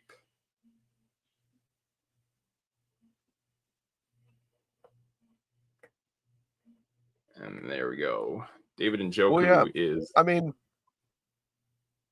yeah. I have backup. I have multiple backup plans for multiple backup plans, and that's Yep. still getting thrown out the window. Wow. Eesh. Do you think that's kind of a factor based on your position of drafting in the draft? Because you're at what round? You're like what 12th? No, no, Okay, not at all. It's gotcha. it's basically my favorite thing about drafting with live people, where guys just start picking people left and right that you're like, okay, I thought I could get that defense in the 10th round. Nope. Right. Thought I could get that tight end in the 9th round. Nope. Thought you could get this guy in this round. But then you also Nope. get players that fall, but players that fall only work, in at all. But he R- fell so far that I'm like, well, this is kind of a value pick now. Right. Absolutely. So it looks like we got Andy, and then we got Grady and his savvy And then picks auto pick has coming. gotten me a couple times. So Ooh, oh, that hurts. Yeah, that definitely hurts when the auto pick gets you. But yeah, I feel like that's the beauty that we set up here with our ADP is that it really gives you an idea, but it shouldn't be set in stone. And that's why you have to analyze certain players and realize you may have to jump rounds earlier than what ADP shows because at the end of the day, it's average, it's not real. So it's based on many, many, many simulations and many right. drafts. So you have to understand that these guys more than likely can go earlier than projected.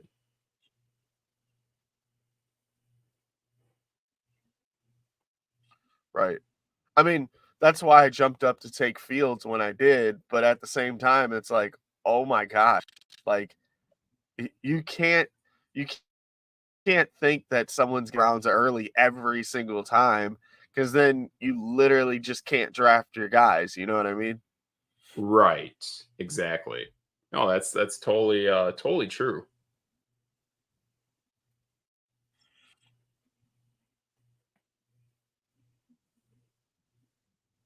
Looks like there's some interesting And receivers like still left this on the board here. this next round, I'm So what you got Yeah. going on this round? This next round, or like next, yeah, the next Yeah. pick I'm probably gonna reach just because I'm like, I don't know if this guy's gonna fall, Okay. or auto draft is probably gonna get me, or like I don't know Right. what's gonna happen next. So Exactly. I might just have to reach just to get some guy that I want. Yep. Yeah, Or who absolutely. knows? I That'll might just take whoever I see on the board. That's true. Yeah, that's true. I mean, there's some interesting names that are starting to pop up here on ESPN ADP compared to our ADP and bona fide numbers, but we'll see what we got. So it is what it is. But Grady is on the clock here with Monsters of the Midway, and just seeing David Montgomery go. There's options here. There are really options at running back. There's options at wide receiver. It's an interesting spot. I mean, not sure if he has a quarterback yet, but you got to think about that too. So there's definite things. There's movement going on here. Oh, there you go.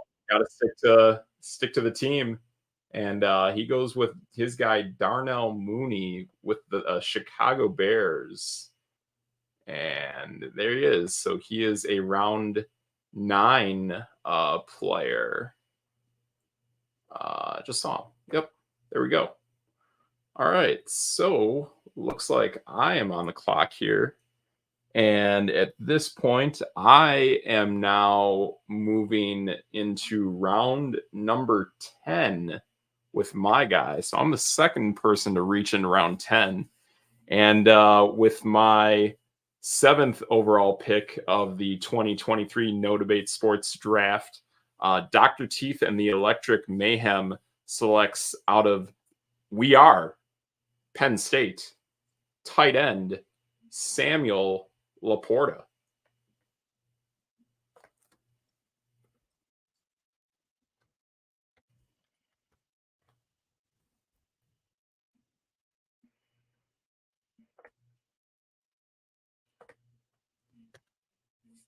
And there we go. So that is my first That's solid. tight end Like, I off the mean, if board. he can be half of what TJ Hawkinson was, yeah, that'll be Exactly. a steal. Yep. Yeah, I was definitely concerned with seeing Cole Kmet go off the board, and definitely getting a little concerned about some tight ends moving around, but managed to tandem Laporta with my Jared Goff pick. So pretty happy with that. And then looks like we are looking for Odell Beckham, who just got selected, and he is a round 8 player going in round 7. So there we go. Got that.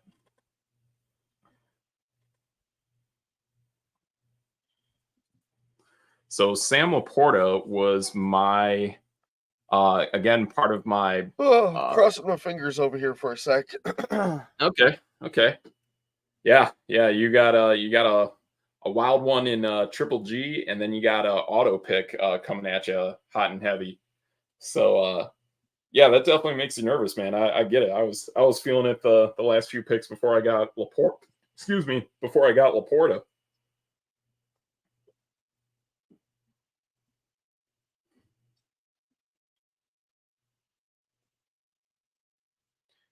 And just taking a peek back here, it looks like round 5 is finally complete for our ADP. And looks like about a handful of round 6 and a good chunk of round 7 are still out there. So it is going to get fairly interesting at this point. I'm kind of kicking around an audible. I might call an audible at this point. We'll see what I do here, but yeah, we're getting to a very interesting part of the draft at this point. And it looks like you are on the clock, good sir. We After are, which is why I'm kind of changing up my okay.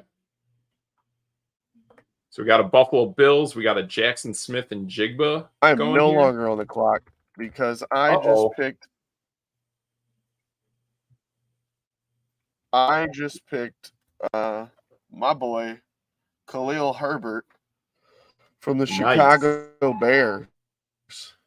There you go. There you go. So that pairs And up it sounds nicely like with that someone run took game you got. somebody in my queue. Nice. So that should pair up real nicely with Justin Fields there with that rushing attack. So pretty nice stuff.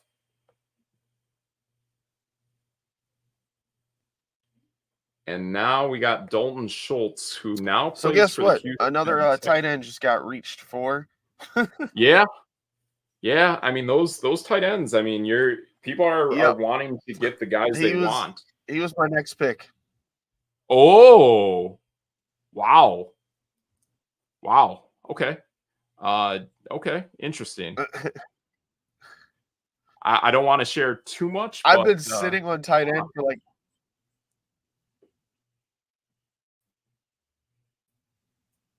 What's up? I didn't want to share too much, but looks like you're sitting on trying to wait on some tight ends. I take it.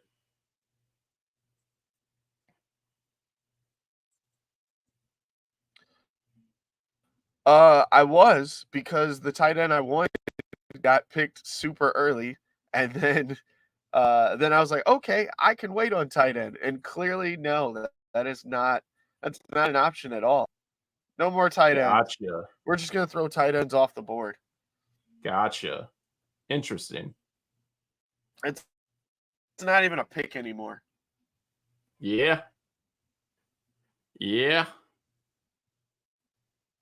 Yeah, I mean, I definitely feel there are definitely tight ends later in our draft that definitely carry excellent value. I currently only have one, but there are tight ends later into the draft that I'm starting to get a thought about, and we'll see what happens.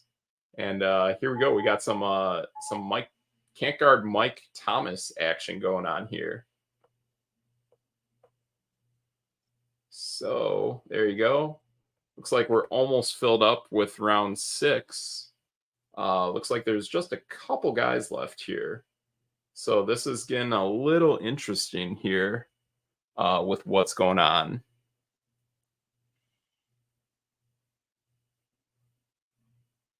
Yeah, I mean, looking at this here, Elijah Moore is definitely a guy I was kicking around when I had some previous iterations of my puzzle that I built.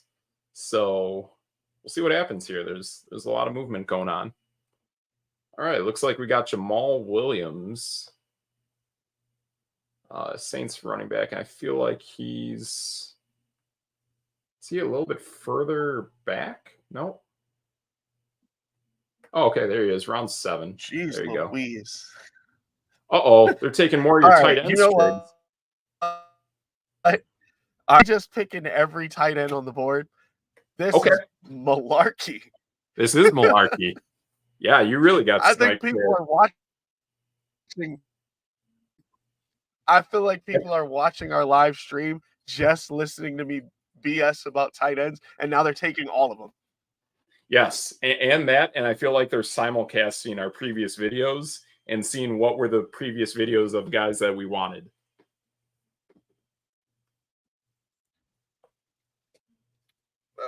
It could be true. That, you know what? I am no longer giving you people picks. Oh wow, wow. Yeah, I was getting a little worried about some of my guys, but we'll see what happens here. And there we go.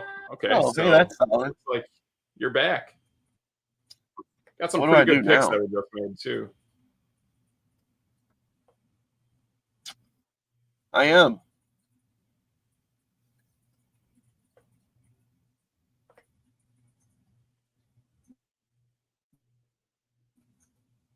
Still got Elijah Moore as the lone pick left in round 6 of ADP, and looks like we got a handful of guys left in round 7.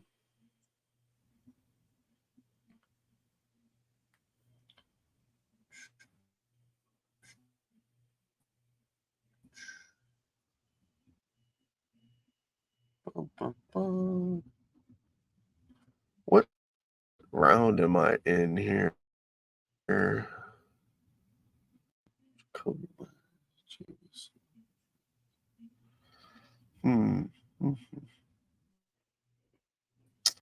Well, I guess it's time to just start taking flyers on guys. Okay.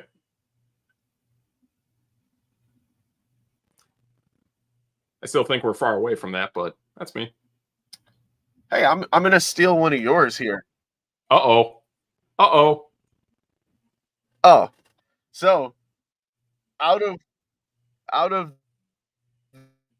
the University of Texas, Okay. running back Rashawn Johnson for the Chicago Bears.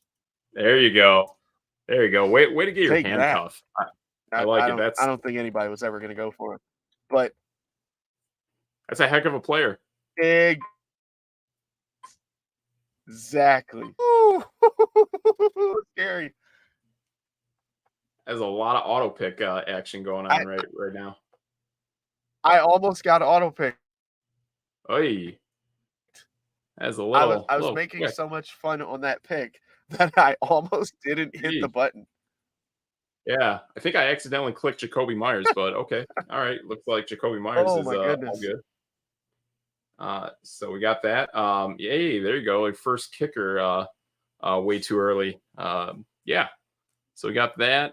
We got Juju Smith-Schuster, and good luck figuring out what team he plays for these days. Where is he? All right, Juju, show up on our cheat sheet. Actually, Right. you know what's crazy? What's up? I thought Juju would be nice. He's in the 7th. Okay. He's in the 7th. Okay. 109. Gotcha. Yep. I actually Gotcha. thought if Juju fell far enough, I would take a flyer on him. Okay. That's fair. That's fair. So, all right, I got a few options. I got a few things that are starting to open up I mean, in why not? I got some options, but I'm still not totally sold on what I'm seeing here and not fully liking it. So I'm going to secure what I like and build my puzzle the way it needs to be built. And Dr. Teeth and the Electric Mayhem selects in round 8 of our fantasy football draft from the University of Pittsburgh, quarterback Kenny Pickett.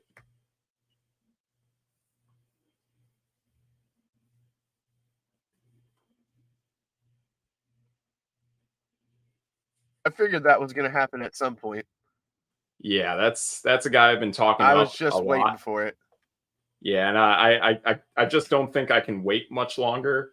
And pairing him with George Pickens, that is part of that combo that I'm looking to build and reap the benefits out of, and not get countered against on weeks where I play Pittsburgh people. So I like the value I got out of Kenny Pickett. So definitely needed to secure that. And now I've secured both my quarterback positions in Jared Goff and Kenny Pickett. Fun fact, 3 years ago, I did that. And well, I did something similar to this and pretty much went through every week except for 1 week of the season. And I was kind of flip-flopping between Ben Roethlisberger and former LA Rams quarterback Jared Goff. And I managed to flip the coin correctly for each of them. So now 3 years later, I'm doing the exact same thing, but with Kenny Pickett and Jared Goff.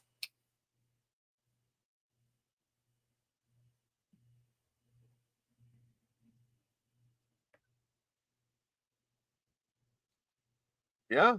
I mean, that sounds like a metrics way to go. It is. It is. Absolutely. And now it gives me immense flexibility now going back to my Jonathan Taylor pick of what I'm going to be doing in the next round, because my first and second round picks are basically actually my third. So now we're getting into round 9. So now my picks up at this point are pretty much irrelevant. So now it's how far do I want to flex into a certain player at a different position? Because now my draft board is pretty much wide open at this point.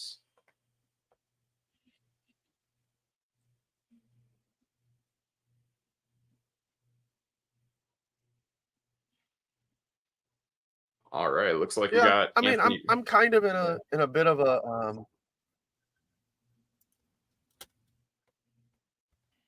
Yeah, go ahead, Triggs. um I don't know. I I was situations where I feel good, and when I said like, hey, I kind of can take some flyers on guy and some high upside. Like if you Sure. just look at my team from an outside perspective, I have Justin Fields, Miles Sanders, AJ Brown, Stephon Diggs, Drake London. So my starting lineup is pretty set. So now Nice. I can go out and get a Sky Moore and a Khalil Herbert and Rashawn Sure. Johnson. And if those guys pop, I'm good. You know what I mean? Yeah, absolutely. Absolutely. I mean, you might even get a week where you get pinched. I had this happen last season with the Bengals at one point where you look at possibly starting both. You might have a savvy matchup where you kind of strung out on some of the other players, and you're like, hey, I might have to put both Khalil Herbert and Rashawn Johnson and benefit from the legs of Justin Fields and get as many touchdowns as I can get.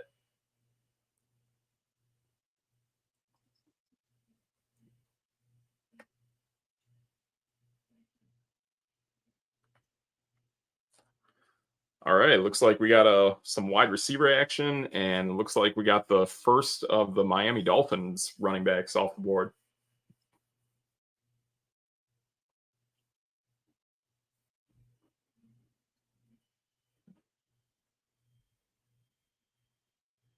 We still got some players left in round 7, and shoot, we even got players in round 6.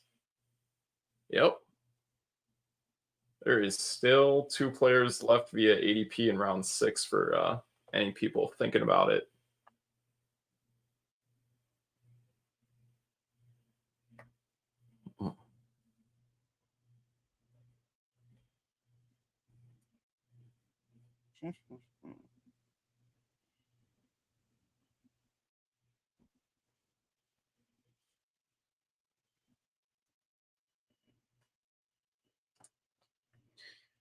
The draft board is getting very open and very interesting at this point.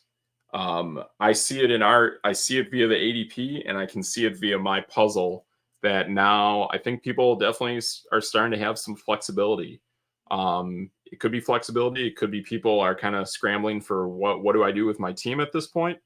But it feels like for people that are really trying to take an advantage at this point of ADP, feels like those options are now starting to happen.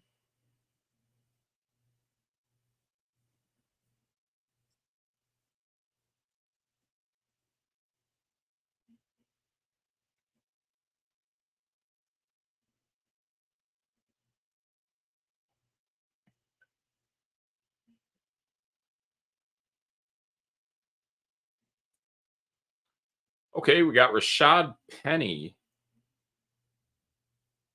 and he is taken off the board. Okay. Wow. My bad. I'm over here putting together some more fun stuff on my side. Okay. There you go.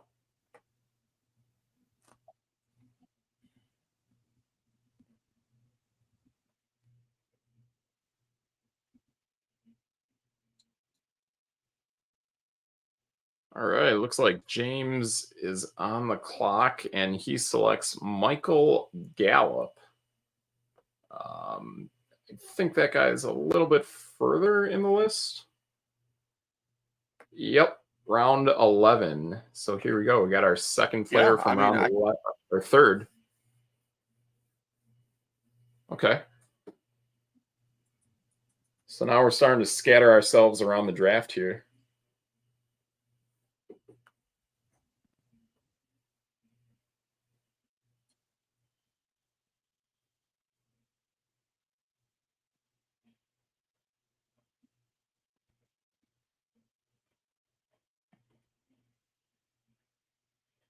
Okay. I think I actually have my next pick that I want to hit. Okay, there you go. Looks like I should probably say that Samaje. into the microphone. That's true. Ah, yeah. That's true. Yeah.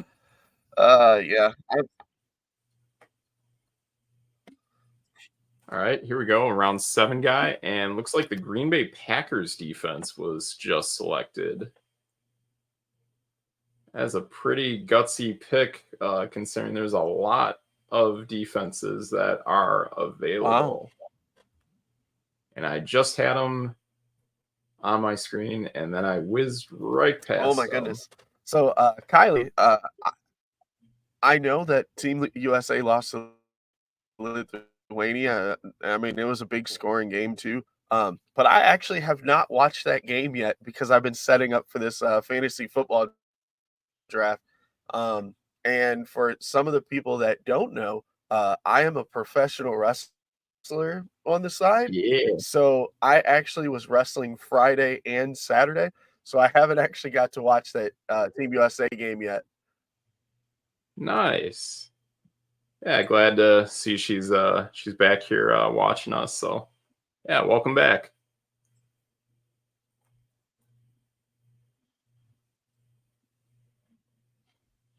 But I will definitely watch it um, before tomorrow, before we get on tomorrow night.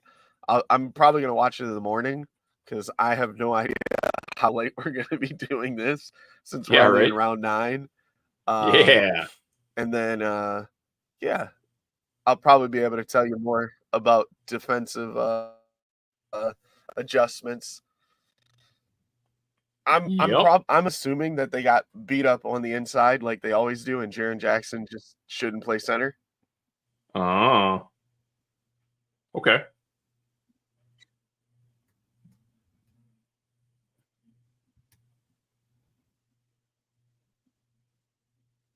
But yes, Gregory or Greg, yeah, the Team USA got spanked by Lithuania.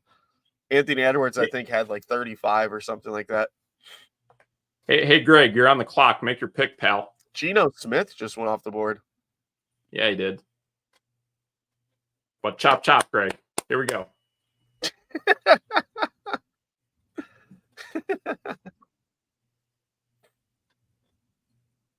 Oh, by the way, this is what I was reading, just so you know.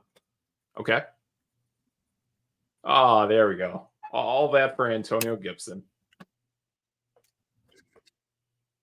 Yep. There you go. And can I find Now you Antonio know what's Gibson? crazy?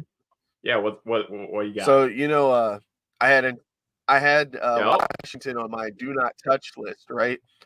Uh, Antonio Gibson fell that far. There you I was go. thinking about taking him Good deal. because I'm like, again, we're talking ninth round. The dude was what, sixth round? Right. Right. And now I gotta find I'm gonna need your He was a help here, sixth round guy, Triggs. right? Something like Yeah. that. So I don't know if you're Hey gonna Triggs, fall 3 rounds. yeah, hey, where's Adam Thielen? Oh, okay, round 10. There we go. Oh, we got some auto picks coming Where's up here. I'm Adam not Thielen? too happy about this.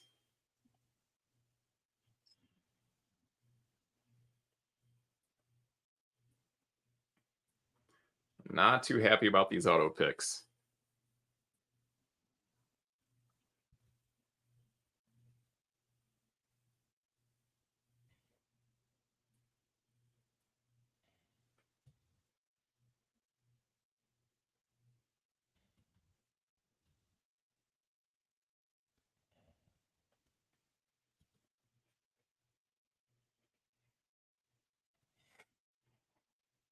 Adam Thielen. So Did you find him?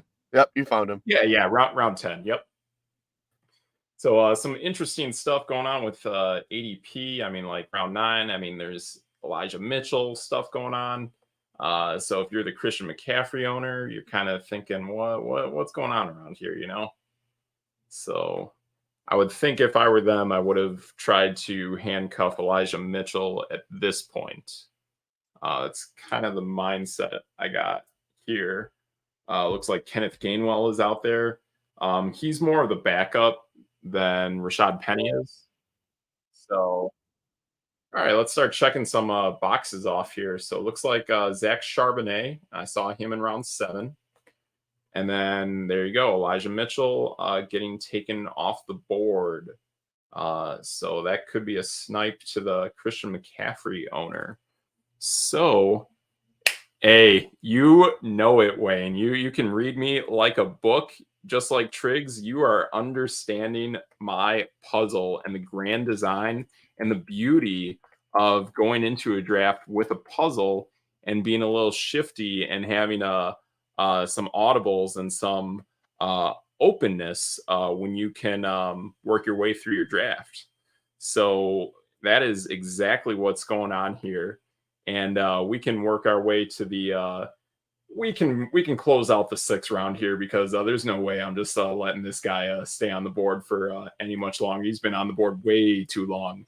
So with the 9th pick of the 2023 No Debate Sports Draft, Dr. Teeth and the Electric Mayhem selects out of Ole Miss wide receiver Elijah Moore.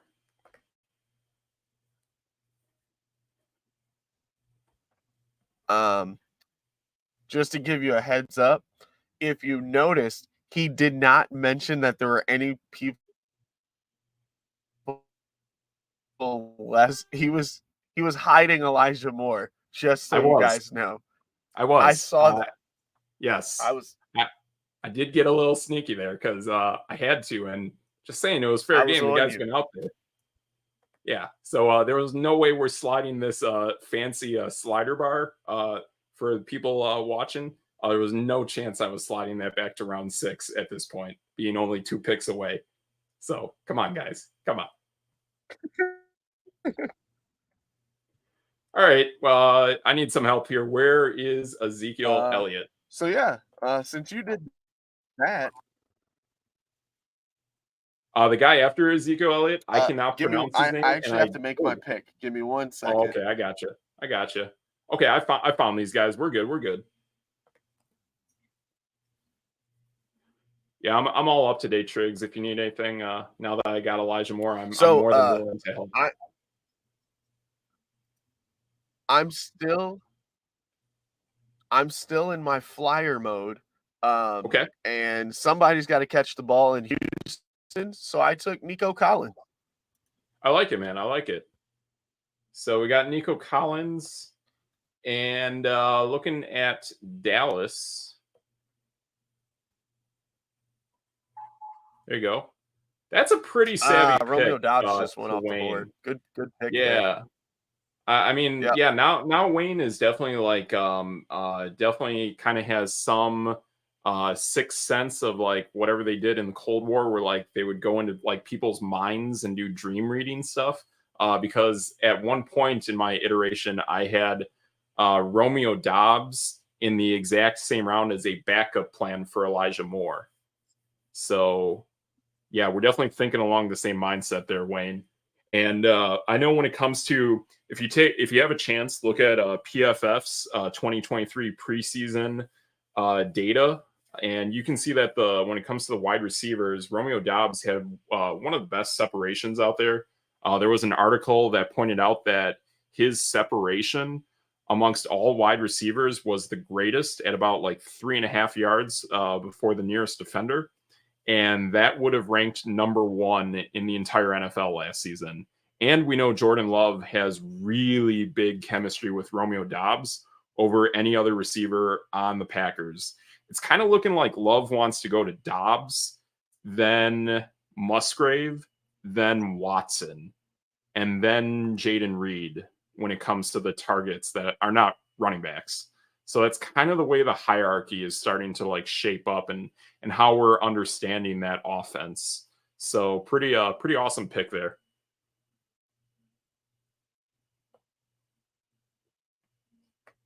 There we go. We got Tyler Algier. So good stuff. Looks like we got one last pick in Kadarius Toney to close out round 7, and just 2 guys left in round 8. So interesting stuff. We might see a Josh Allen pairing with Dalton Kincaid, possibly. We'll see. I feel like that offense is doing some weird things. Yeah, yeah. So if it were me, Triggs, then I'd make a list of some teams that I do not like. Unfortunately, the Bills are now one of those teams. I just seen how Pittsburgh shut down the Bills a couple preseason games ago with their number ones against Buffalo's number ones. That was very, very glaring and not in a good way, and not in a way that we should be seeing Josh Allen and that offense operate.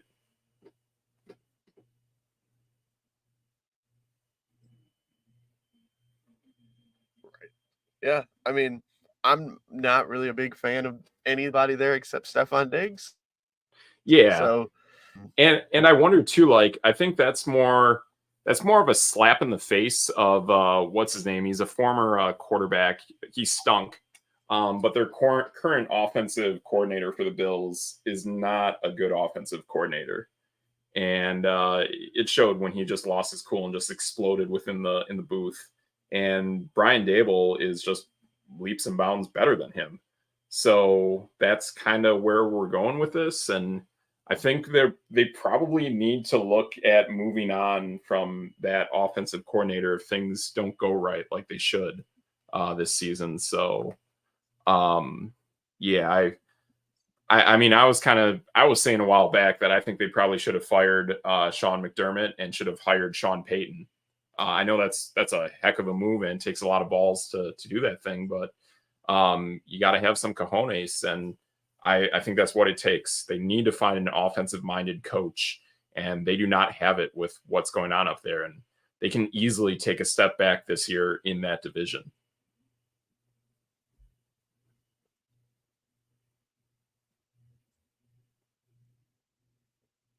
yeah, and now that they've got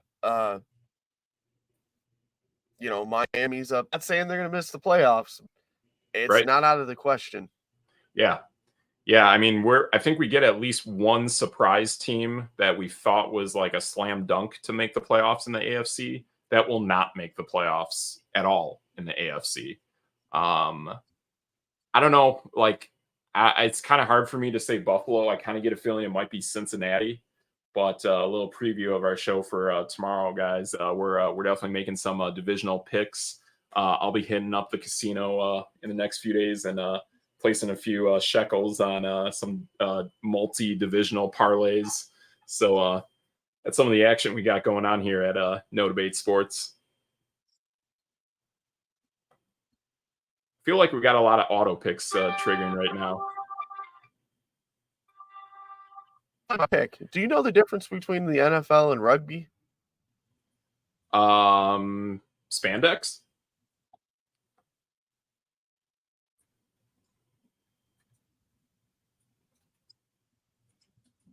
What was that?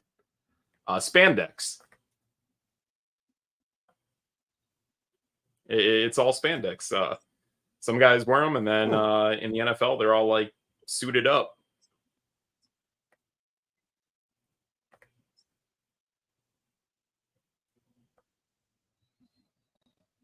Oh, okay. Yeah. No idea. Okay. Yeah, that's about it. I know they run around, they kick a Let's football. see here. But with the way special teams rules are getting changed, it's like, it's probably all the same.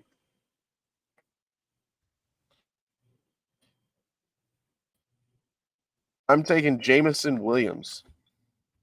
Yeah, that's a nifty pick you got there.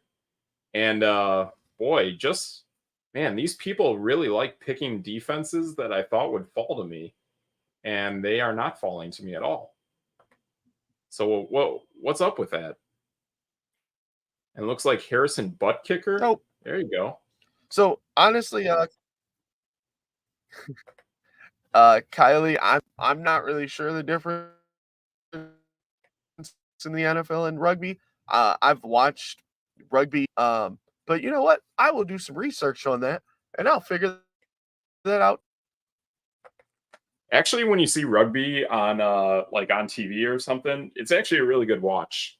I mean, you can get a feel for like tempo and mismatches and just like flat out Hey, like you're in on the the clock, NBA, like when a right? team's gonna, yeah, yeah, when they're gonna score. But yeah, it's actually a really good watch on TV.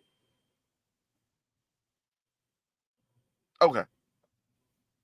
Oh, look, I'm on the clock. What's up with that? Just making Holy sure you knew. smokes! Yeah, right. Yeah, that's what I just said. I was like, "What is he is he going or what's going on here?" All right.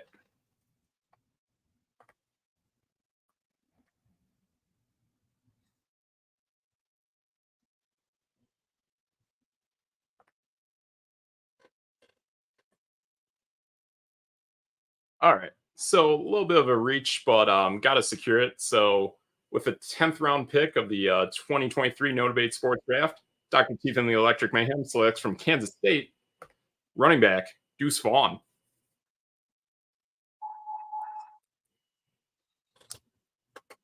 Oh, that's where I was going next. Sorry, Triggs. Just That's like why you you get said, a your little handcuffs. bit of a reach. That's I my hand. The puzzle, Triggs. It's the puzzle. That's what made that pick. The puzzle. Well, I mean, you said it was a reach. You knew it was a reach. But it had to happen. And me getting Denzel Mims last round allowed me to have that ability.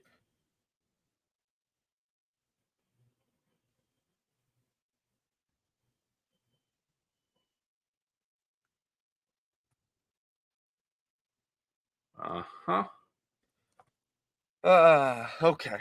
Well, now I gotta change up my philosophy a little bit here. Okay. Okay.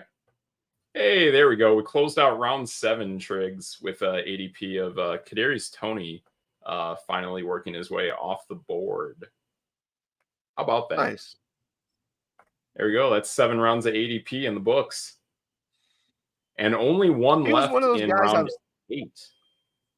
I was looking at him. Okay. I was looking at Tony, but then I was like, I don't know. I could be a Right. high upside guy too. Yeah, I mean, I get it. I understand the stuff. The injuries are clearly a concern. The crowded receiving core and not even understanding how the hierarchy works there is a real concern. So at this point, you're just kind of you're scratching lotto tickets, hoping you hit at least a $10 payout on a $5 ticket. So it's kind of what we're dealing with here. So I don't know. It's a little tough with Kansas City wideouts, you know. Yeah, exactly.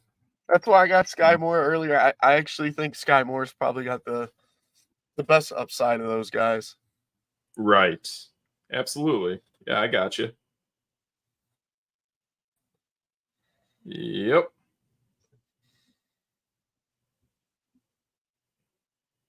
Starting to look at my puzzle for what I want to do coming up. And it is interesting.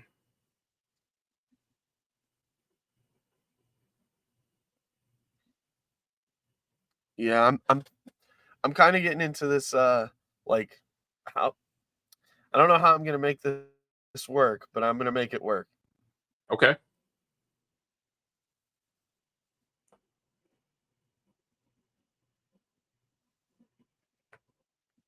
And there we go. The Patriots have just gone off the board.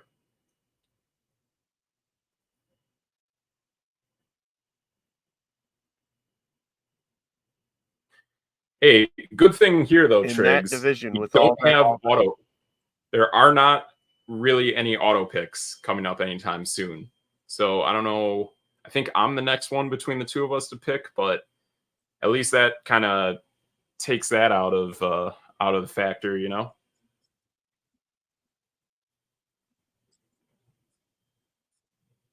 well, I mean, at this rate though, like I'm not really auto pick's not really gonna bother me.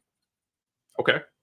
It was more so the early rounds where like guys were falling and then all of a sudden auto pick just took a guy Right. and nobody else took him. And yeah. Right. I gotcha. All right. So Devin Singletary is off the board.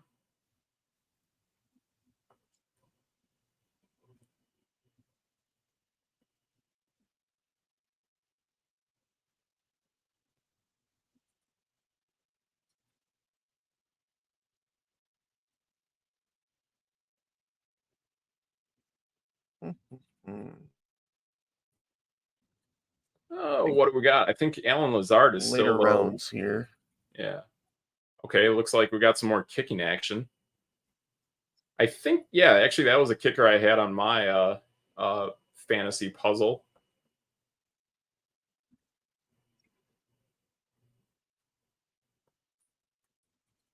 Had him in round 16. Oh, there you So, go. yep. Yep. I didn't think he did the 10th. I mean, it's kind of weird. Right. Right.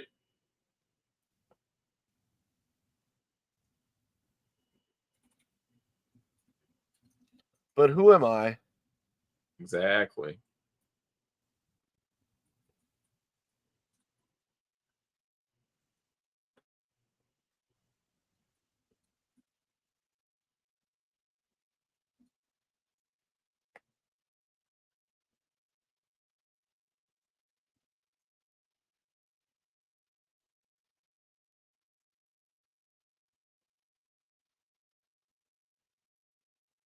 Strange.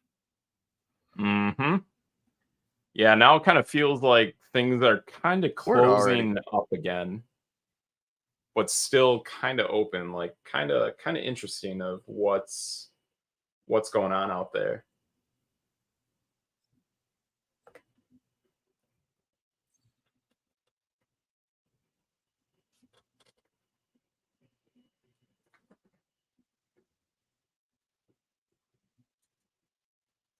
There's been a lot of kickers already, haven't there? There's been a handful of kickers. I've been more surprised by all the defenses that have been getting selected.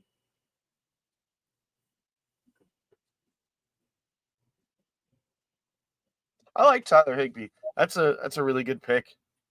Okay. Yeah, he's got a pretty decent bona fide number value actually for a tight end.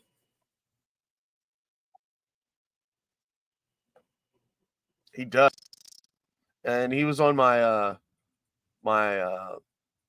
list of tight ends, but he's going to probably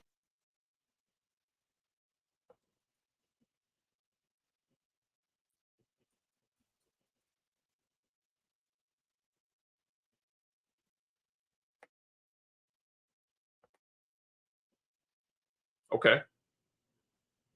Here's a good tight end. Gerald Everett just got selected. I know the Bono value isn't there, but like watch him play and like I know there's a lot of targets, so you got that Jacksonville factor going on there. But Gerald Everett's really a receiver. He's not really a tight end, but the plays he makes are really really good when he's out there. So he's a guy that definitely gives you an opportunity to score. I think health played a factor between him and Herbert, so that kind of mixed up and muddled his performance. But don't let that number fool you. Gerald Everett's a solid player. Just watch him play in games. Your eye test will speak for itself.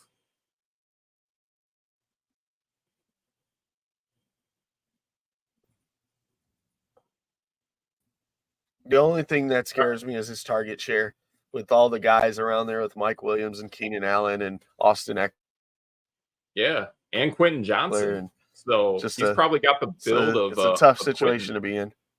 Yeah, exactly, exactly.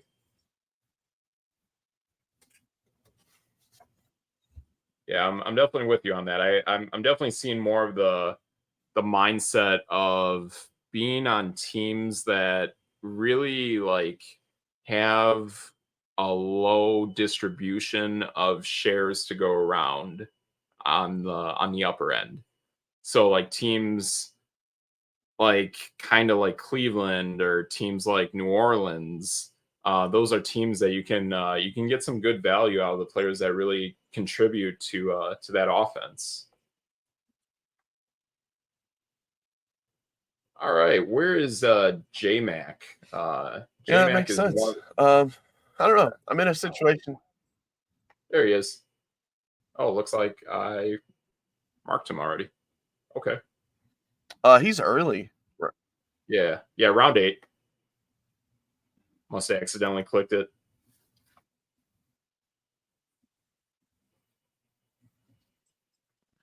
Ooh, I'm a little worried here. I mean, that's good value, It especially is. if he gets a lot of targets. Yeah, and I definitely noticed that he is a guy who he can definitely run some of I'm on Travis Kelsey's routes on the route tree. So I really like what you can get out of Jerick McKinnon and the Chiefs. Of all the running backs, that's the one I would feel most confident in using in my fantasy lineup.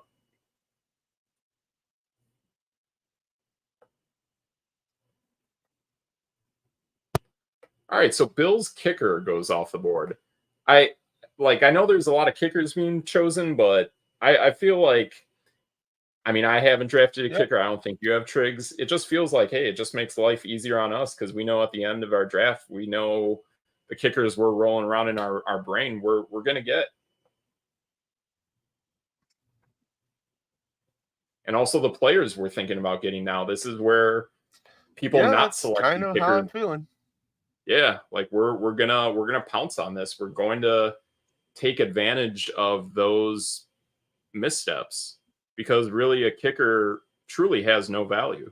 I mean, I do love seeing them contribute to and the randomness of fantasy football, but really they just don't have any value because I've gone through seasons where I've had Will Lutz and he's the number one kicker, and then I drop him for Kamini Fairbairn from Houston, and they're like the same kicker, or like they're both 1 and 2, but I had no problem dropping one or the other because I knew I could go out and get another kicker. And at the end of the day, it's only like what 6 to 8 points.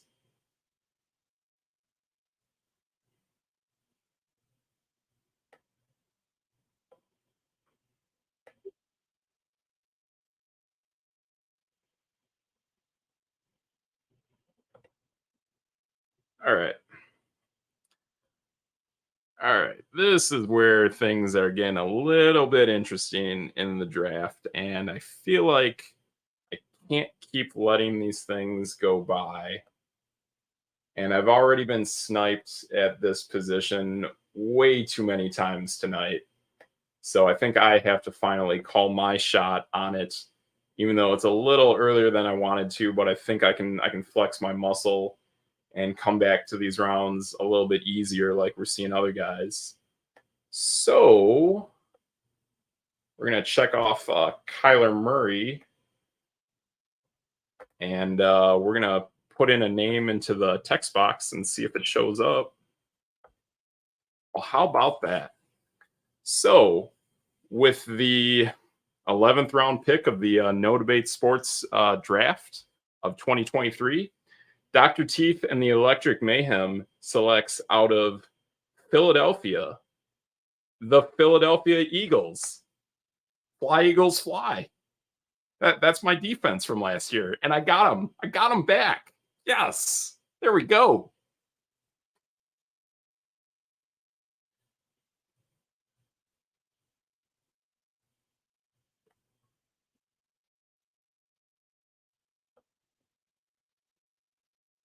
All right, we got Gus Edwards. We got some Jalen Warren action going on here.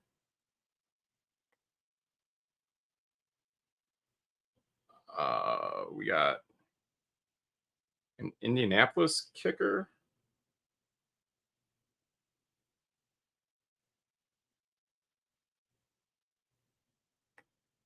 Where is Matt Gay?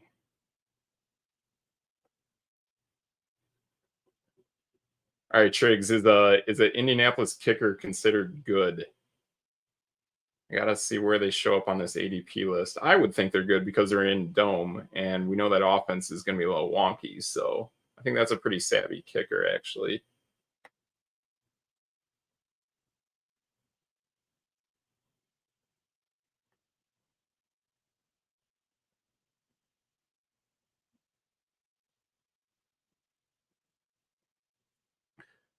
Oh, you there, Triggs? Oh, there you go. I see. I see you. That's a pretty savvy defensive pick by you as well.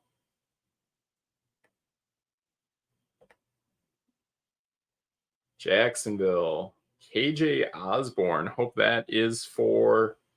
I don't think that's for the Justin Jefferson person, but hey, more power to you, Scott.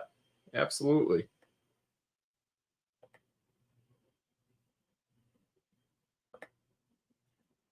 Hey, Triggs, you there? I know our internet's a little wonky.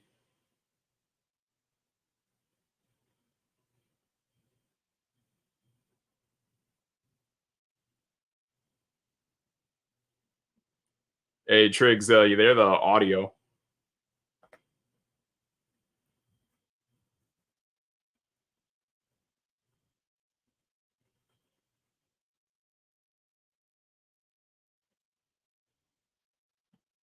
Hello? Can you hear me Yeah, I now? got you now, Triggs. I got you. Maybe you press the mute button or something. I must have tapped off. Yeah.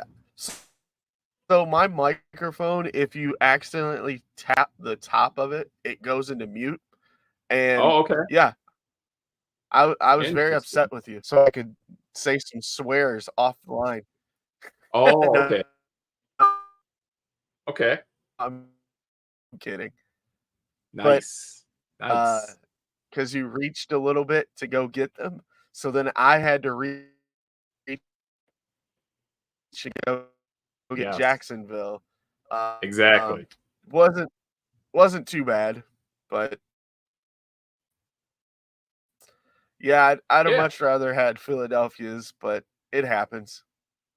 Yeah, I just had to play with the cards that were dealt and just kind of looking at things and how they're going Just gonna beat and up kind of how everybody. my team is shaping up. I'm like, man, I gotta get them because pretty much I didn't expect 3 to 4 of the defenses I want to just get sucked off the board.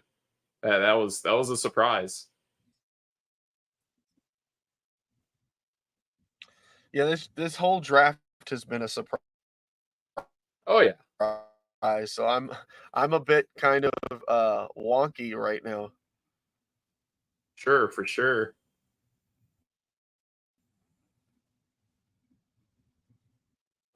Oh wait, Control F. There we go. Oh, I love this pick. There you go. The Tank Bigsby. That is a great pick. That is probably the one skill position outside of Trevor Lawrence that I really like, actually, on Jacksonville.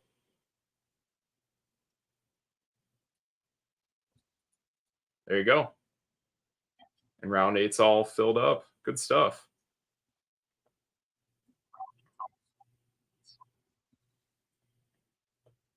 Good deal.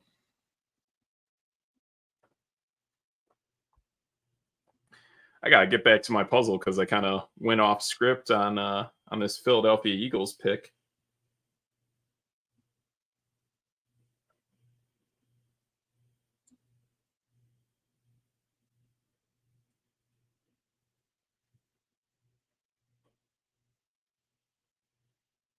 Hmm.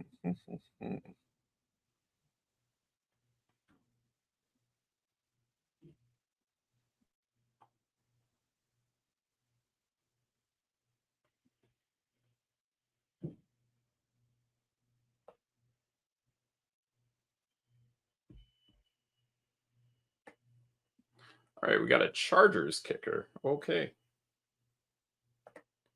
I don't know about you, Triggs, but I'm kind of thinking of going back on this cheat sheet and working our way further back Interesting. and just seeing who's out there. You know.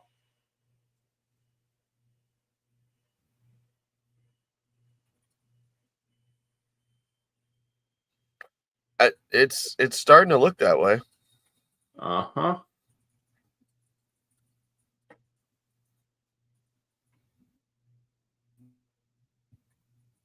Oh, there we go. That's a good pick. Looks like Luke Musgrave got picked.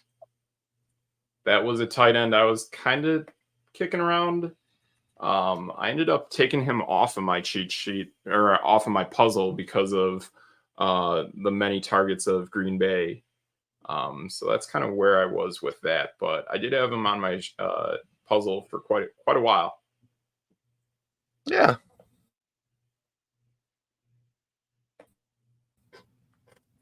My token Green Bay Packer. Yeah. I like it. There you go. It's kind of funny because I was actually thinking about taking him, but Okay. since you know, every other to take the one guy from my video on tight ends, we're gonna go with New York Jets Tyler Conklin. Okay. Someone Gotcha. took a kicker again. Yeah, things are going a little quick here. So what do we got? We got Tyler. I would hope so at this point. I know. I know. You're looking for him? Yeah.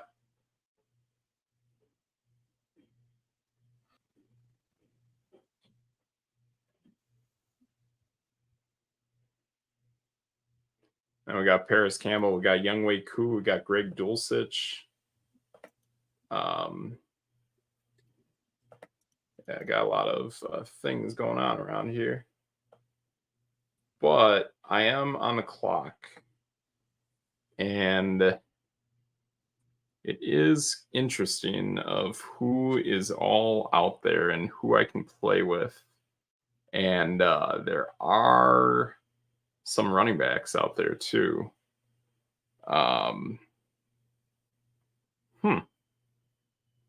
It is interesting. Okay. All right. You're on the clock. I am. I am on the clock. I am on the clock. Yeah. Yep.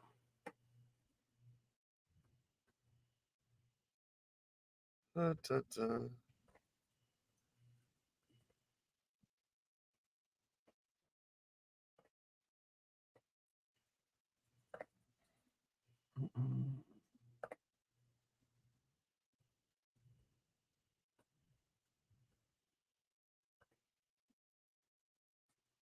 All right. I'm going to take another big name player and see where he's from. And with the, I think we're in the 11th round of our draft. And I'm selecting Jalen Hyatt.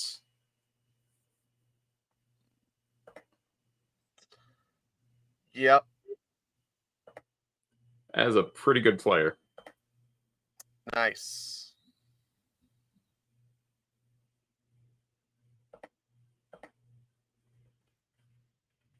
Forward.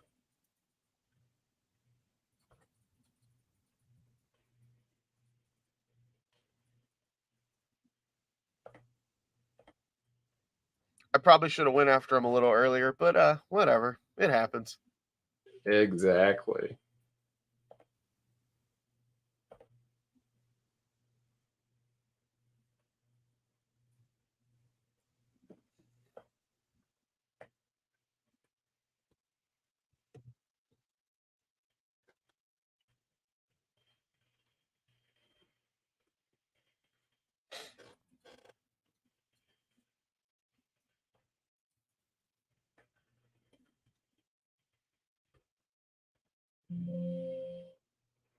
Oh, okay. I guess Paris Campbell doesn't exist. Okay. Here? All right.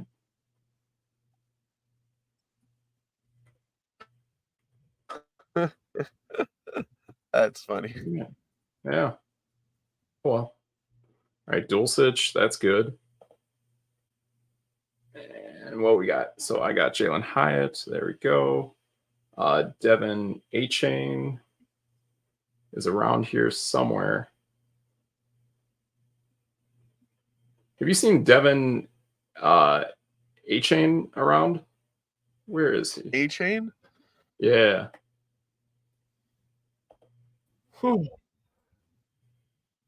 Uh, da-da-da-da. There he is.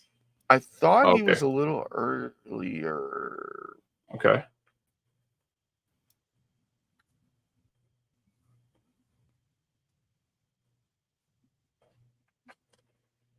Did you find him? Yeah.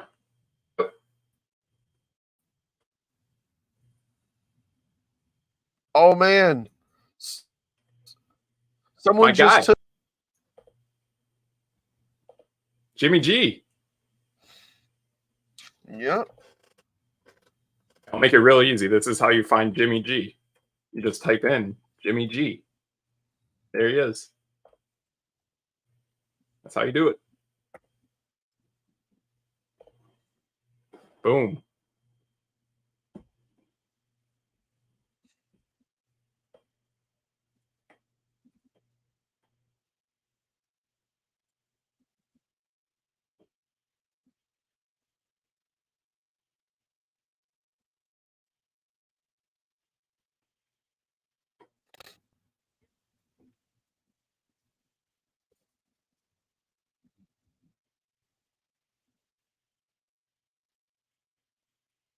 Mm, mm, mm. Like I'm going so off the on ESPN right now that I have Okay. to type in guys' names just so I can find them. Oh wow.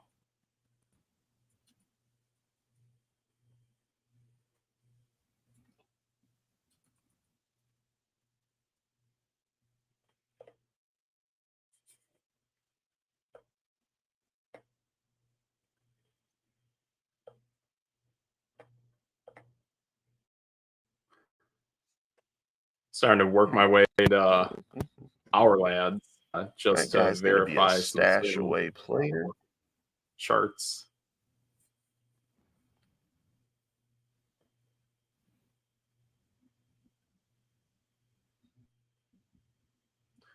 Oh, we got some guys flying off the board. All right. We got Curtis Samuel. We got some Mac Jones action. And I actually saw him play. I actually liked what I saw out of Jonathan Mingo. I think he's gave you a pretty good receiver.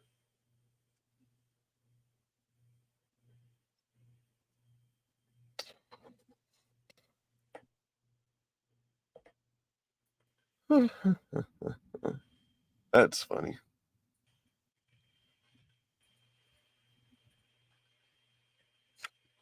Hey, I did not put up your 12th pick. Who was your Oh last pick? no. My last pick was Jalen Hyatt.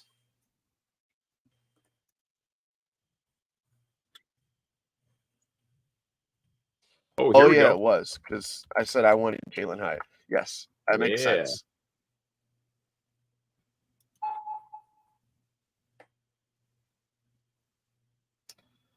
There was It's like another Jordan. person in my queue that just got taken away.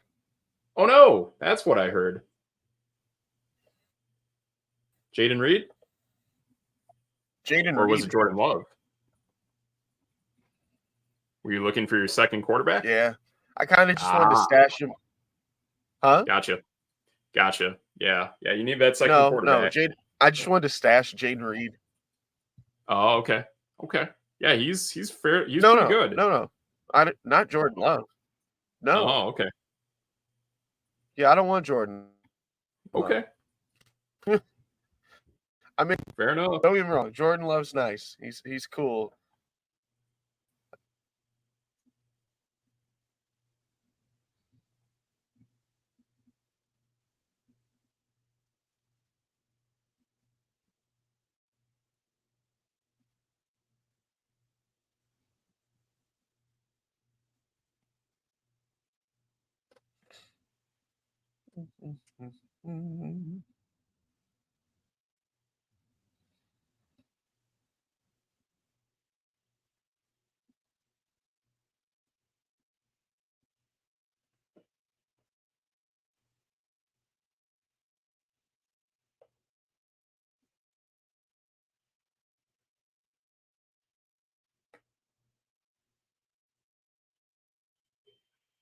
Interesting.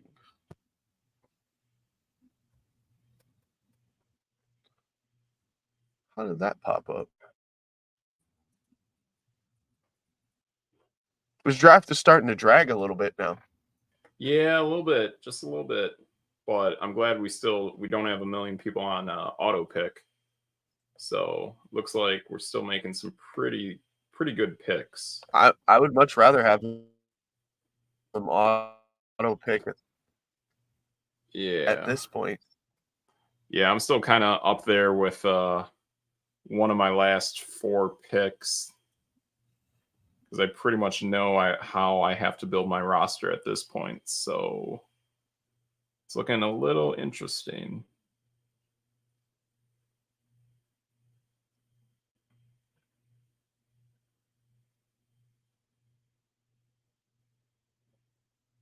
Is there anyone you're or do you know who you've got in mind? Uh, yeah, 2 of them I do, 2 of them I do not. But one of them I definitely know the position. Well, actually, I know the position of both, but those 2 that I don't know yet, just kind of playing around with. So, oh, there's Paris Campbell.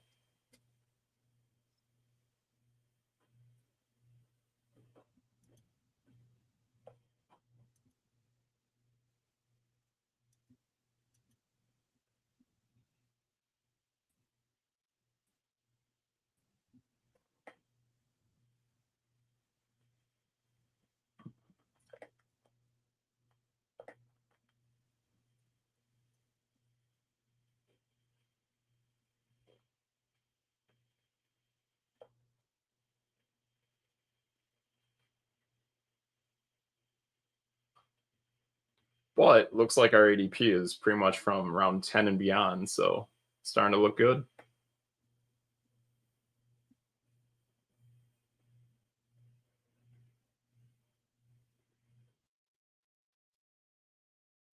Well, this does change things, so this is a little interesting. And ADP of ESPN, what? Why so? So one of the players I thought I was gonna get, I didn't think I would have to think about at this point, but he's showing up on ADP. That's not where I want to see him. So I gotta see what's going on here.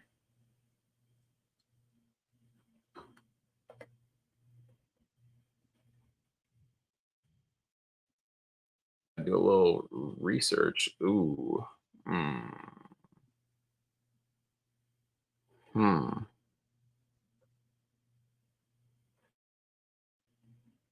Do I want to play with that?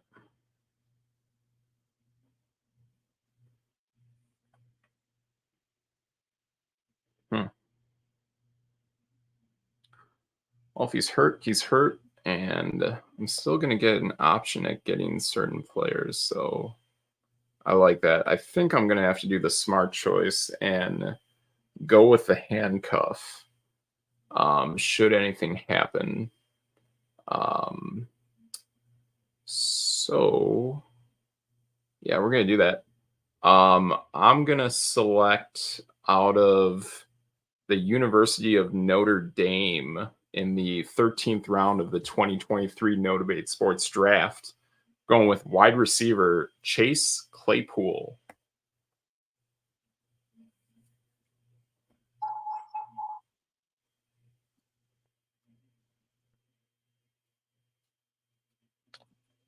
I thought about taking him just because he popped up so late, but I actually have the exact same idea that you do. Okay. And I'm going for a handcuff, and that's Chuba Hubbard. Yeah, there you go. For Miles Sanders. Good stuff.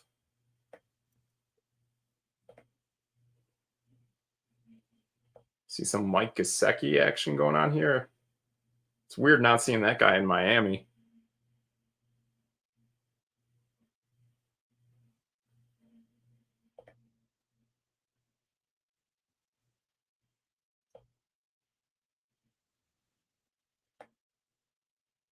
There goes Deontay Foreman.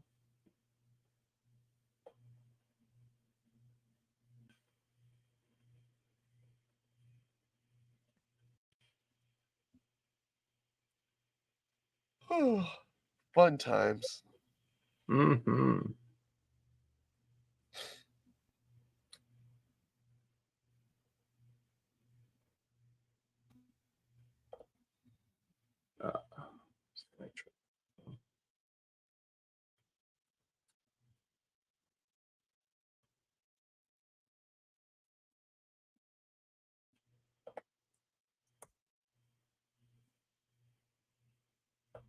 Yeah, that's what I'm going to go with next. I am Okay. going to take a swing. Okay. Ooh, that's an interesting player there, Sam Howell. Pretty good pick, actually. Well, I don't know. We'll see. It's something I kind of kicked around for being a second quarterback, but I chose to avoid that. So I think he makes a big step this year, but we'll see what he does.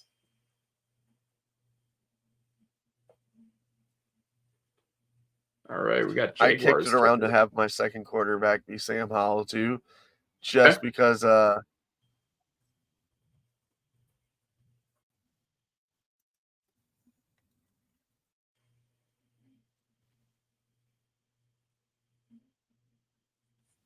There is another quarterback I actually took a serious look at, but it did conflict with my bye weeks. So it is why I had to pounce on Kenny Pickett as early as I did, because I actually could not afford to miss Pickett and then pick this guy as a second quarterback and then have identical bye weeks of Jared Goff. So we had to kind of mosey around that.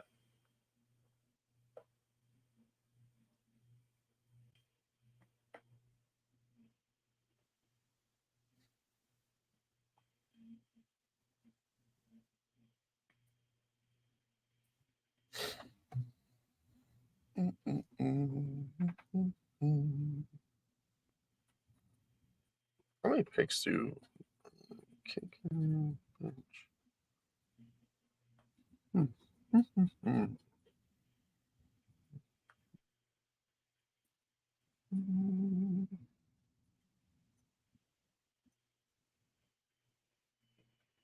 Weird.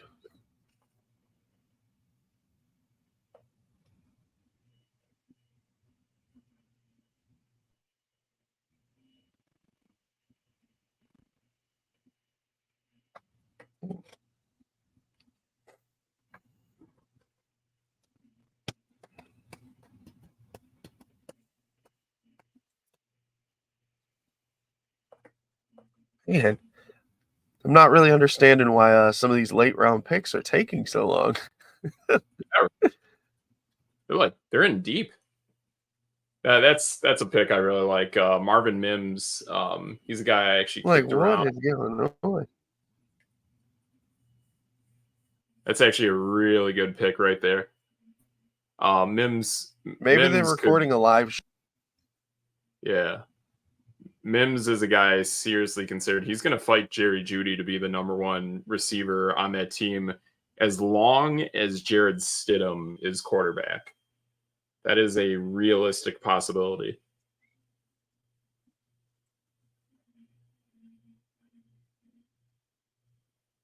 Yeah, I saw him actually make some really good catches in this preseason game they just played. There was no Russell Wilson, plus that's that one I got sniped.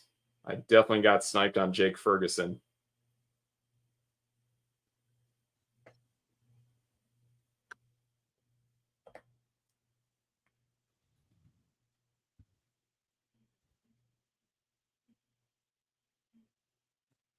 Yeah, I actually had Ferguson going around earlier, but seeing Claypool show up, I was like, I wanted to secure that. So that was interesting. Nice. Yeah.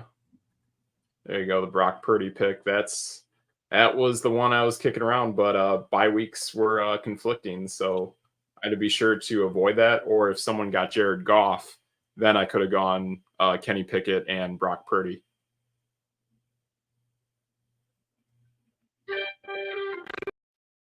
All right, this guy's popping up pretty close on the ADP list, Okay. so I might take a swing. Wait a minute, where is he? Yeah, he's gonna more than likely be the number one. So it's Houston. Okay.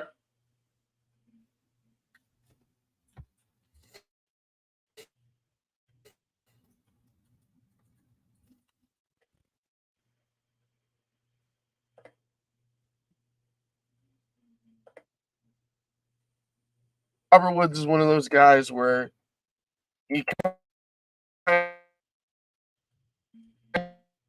of think that whatever happens in Houston, somebody. So why not? I've got both Houston wide receivers. If one of them pans out, I kind of gonna hit a home run. True. That is absolutely true. All right.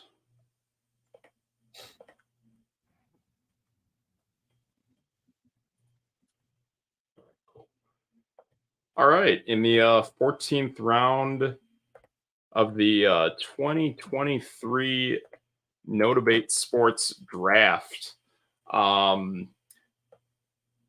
Teeth and the Electric Mayhem selects from the University of Notre Dame, and every horror flick that comes out on October 31st.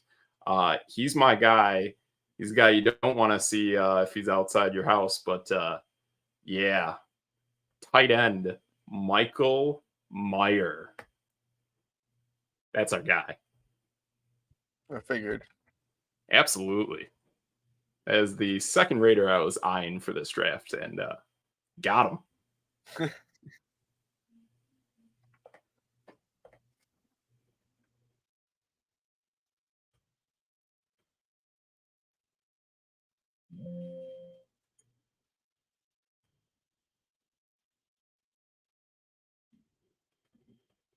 while ago, when I was looking at Tyler Conklin, Okay. Yeah. and I was like, you know what? I wasn't sure if Austin Hooper was going to get in the way, so I couldn't do it. Right.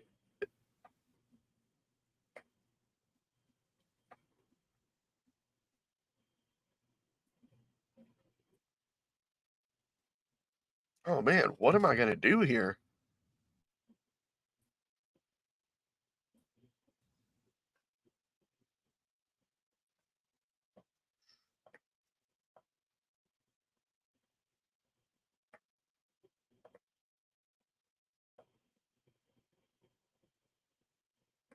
Oh, there's Irv Smith Jr.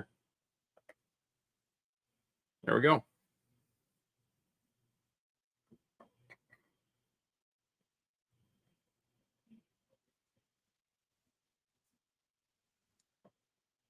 And we got Devontae Parker. Man, we're 3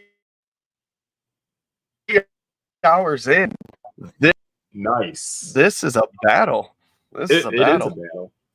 Those people that took kickers early, they're actually starting to fight back now because they will have the advantage of getting their kind of back end of the draft players that are not kickers now. So now that ball kind of comes back to their side of the court.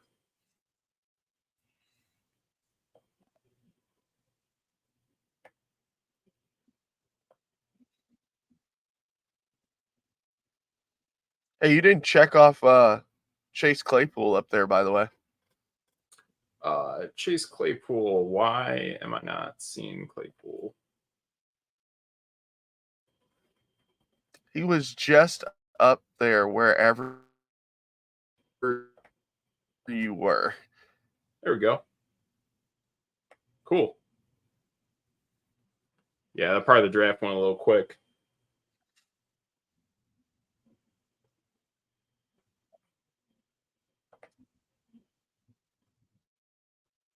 But I mean, if you think they're battling back because they got oh, you just got a congratulations from James about getting your Michael Meyer pick.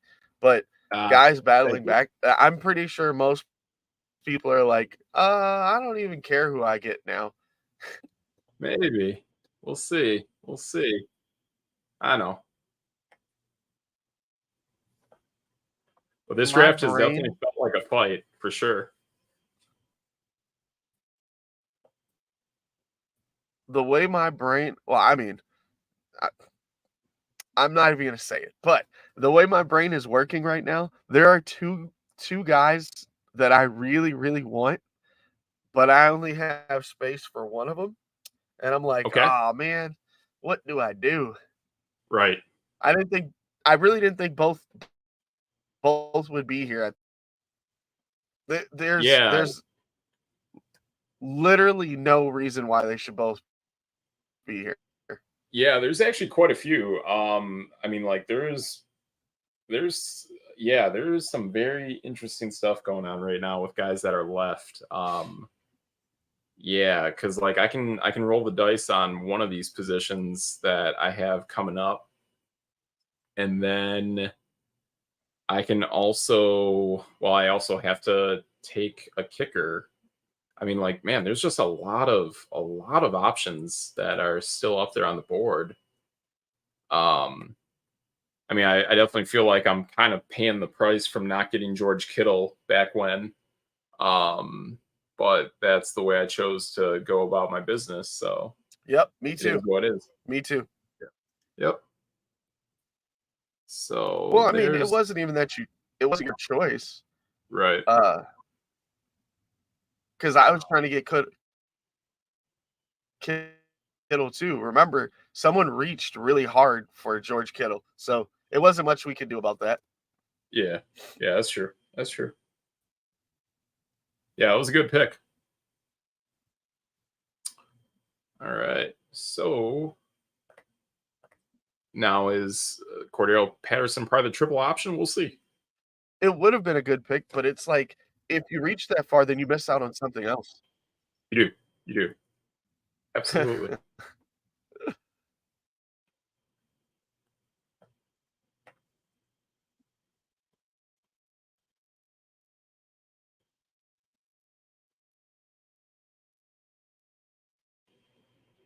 Because it's like taking a kicker super early. You have so much Right. value that like taking a kicker that early kind of just punches you in the face. It does. It does. Now, don't get me wrong. Like if you fill out your line and I have my running back, my quarterback, my defense, now I'm gonna get a kicker. I don't dislike you that much. Right.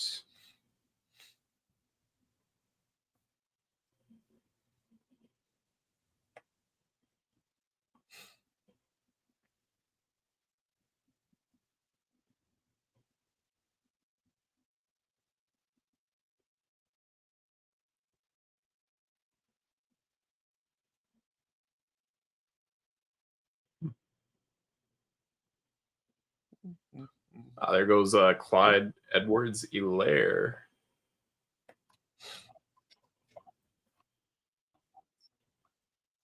Yeah.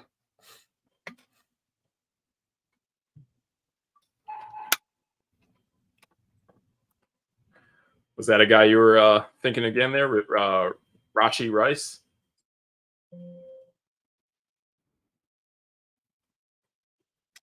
It was. He was one of them, Ah, but that wasn't so the 2 guys that I was talking about, he wasn't one of them. okay. That's fair. So, with him, there's a chance that he can move up the depth chart, but Right. the 2 guys that I want are still here. Good.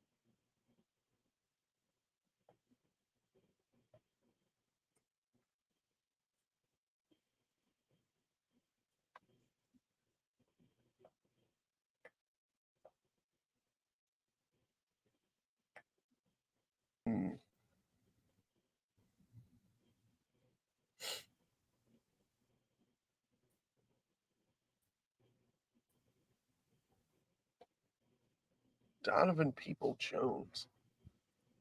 Yeah. Yeah, he played fairly well in the last game I saw. He made a really nice catch with Watson out there. Um, but yeah, I mean it's tough. I don't fully understand what the chemistry is with Donovan Peoples-Jones, whether it's with Watson or DTR. So we'll see. And I don't know. I still get a feeling we're going to see DTR as a starting quarterback sooner than later. So it's coming.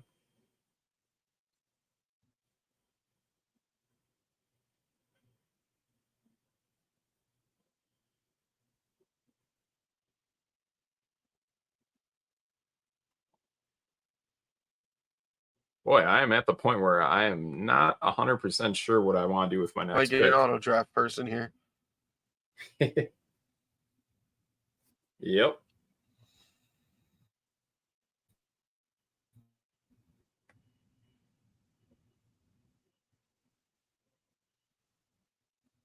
No way a pick in round 15 takes you 2 minutes, you know? Right?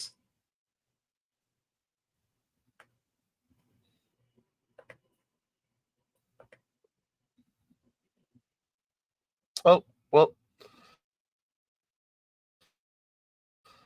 there's another guy that was on my queue, but not someone that I wanted. But Okay. in case a bunch of dudes fell off, I was going to go get him.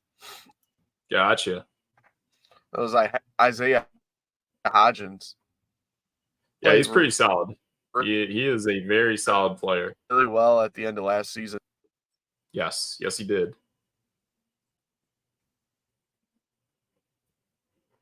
It's kind of weird, though, after going through the depth chart of the Giants, there's a lot of wide receivers on that team. Yeah. Yeah, there are. Yep.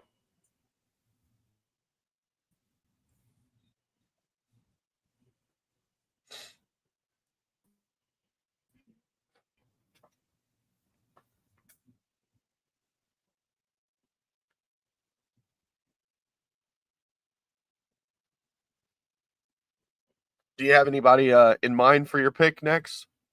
Yeah, I think I got an idea here. I got to look at what's coming up, but I'm pretty sure I got to be smart and be safe about it.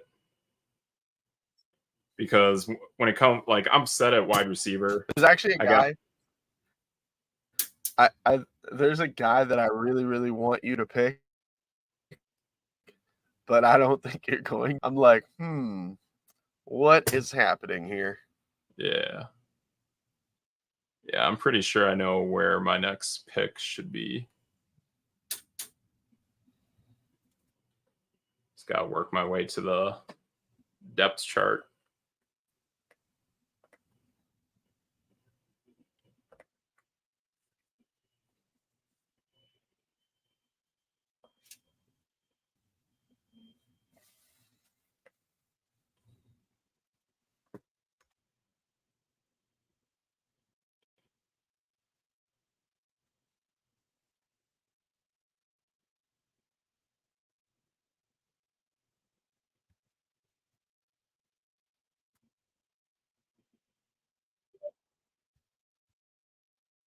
Hmm.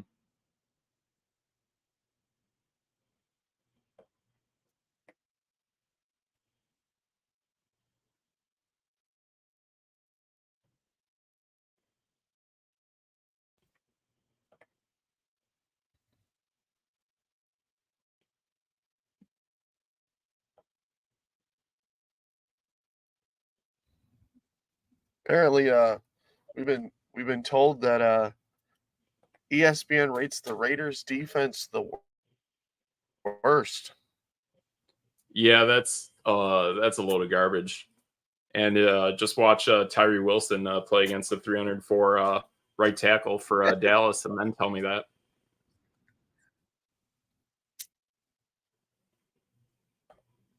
Ooh, boom! Yeah. All right, I'm ready to type here. Whose metrics throwing at us? Uh-huh. Didn't think I would handcuff like this, but I think it has to happen. Well, if I picked one tight end from Notre Dame, I'm going to pick another tight end out of the University of Notre Dame. So in the 15th round of the No Debate Sports Fantasy Football Draft, the Dr. Teeth and the Electric Mayhem select tight end Brock Wright. So there you go. Another handcuff.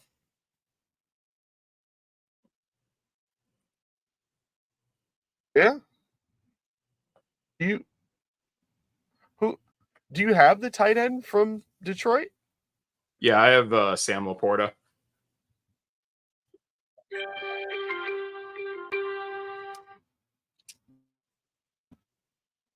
Oh yeah, you do have Sam Laporta.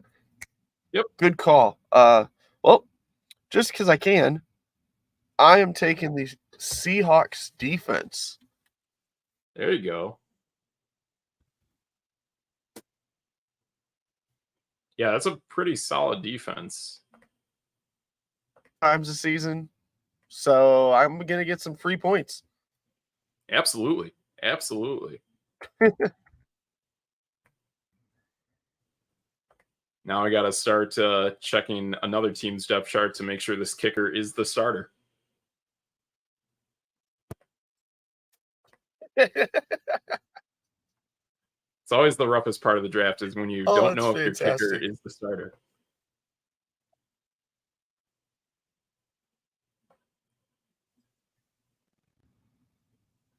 And you know what people are going to say? Oh, well, if you would have taken a kicker earlier, blah blah blah. Oh yeah. Get out of here. No, that's fair. Yeah, nobody needs your kickers. I know.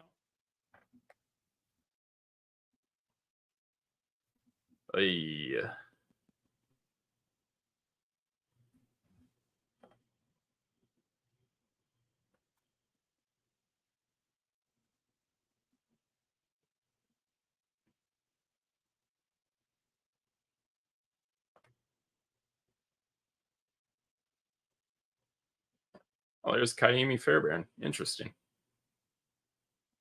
He is still kicking in the league.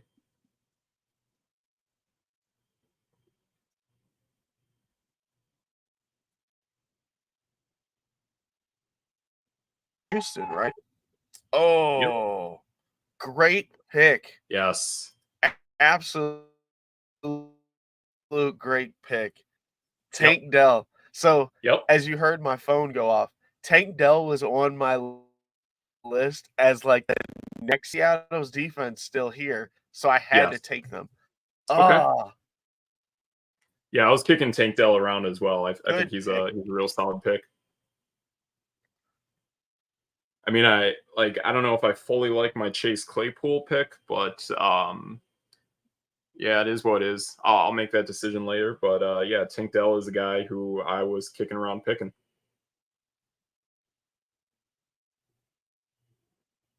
But I still have my IR slot, so I get that extra pick to play with.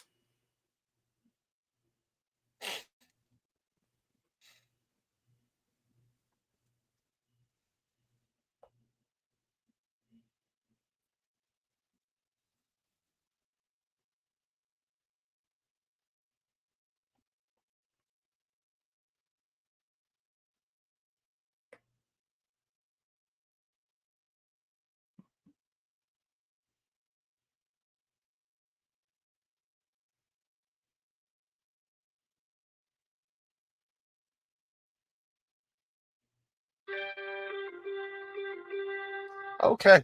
All right. This one's pretty easy for me. There you go. The last. Yep. Or whatever my team will be named at some point. Okay. I am gonna take. Hold on. I'm building up the suspense here.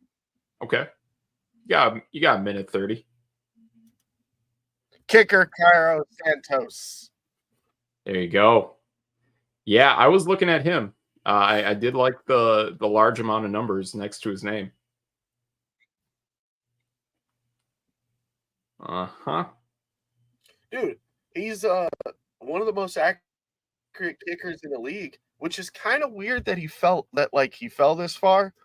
Like Right. people were just drafting kickers, and I'm like, I'd been watching him for a while, where I'm like, no one's picking him. He only Right. missed 2 kicks last year. Plus, Right. the Bears' offense was horrible. I can't believe I'm hyping up a kicker right now.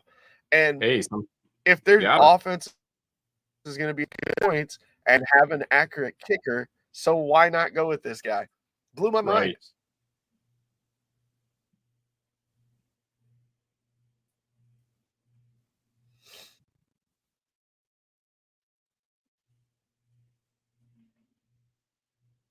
All right, just double checking to make sure my kicker doesn't play against my defense at any point, and thankfully they do not, because I was a little concerned. But just seeing this guy kick, this guy's got a leg, a real leg, and as much as I would have liked to draft a certain kicker for my Raiders that has the name of Daniel Carlson, we're not going to get that guy. So the Yep, guy we're going to get is the certain kicker who's good going to call. start on Sunday, kicking at noon, and his name is uh, Anders Bjorn Carlson out of Auburn with a final pick of the 2023 No Debate Sports Draft. And that is who we are going with. That is a heck of a kicker. And that is my final pick. Boom. Yeah. I mean,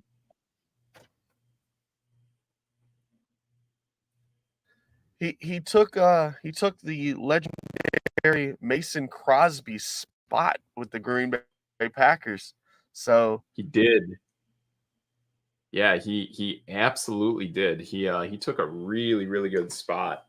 Yeah, so yeah, that was pretty good kicks I've seen that guy make. I mean, he's got that leg where he is like a weapon, just like Daniel Carlson is for the Raiders. So at this point in the draft, I'm just looking for guys that, as a kicker, can pretty much kick from anywhere. And Anders is one of those. Kaimi Fairbairn is another, but he can be a little inaccurate.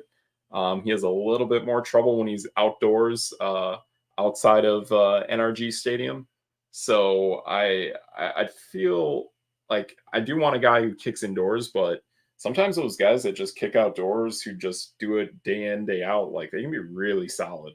So I think this is the first time where I'm really going to roll with an outdoors kicker in Anders, and I like what I've seen out of him so far. And Green Bay might be a little choppy of an offense, so we'll see how it goes. But I feel pretty good with that kicker.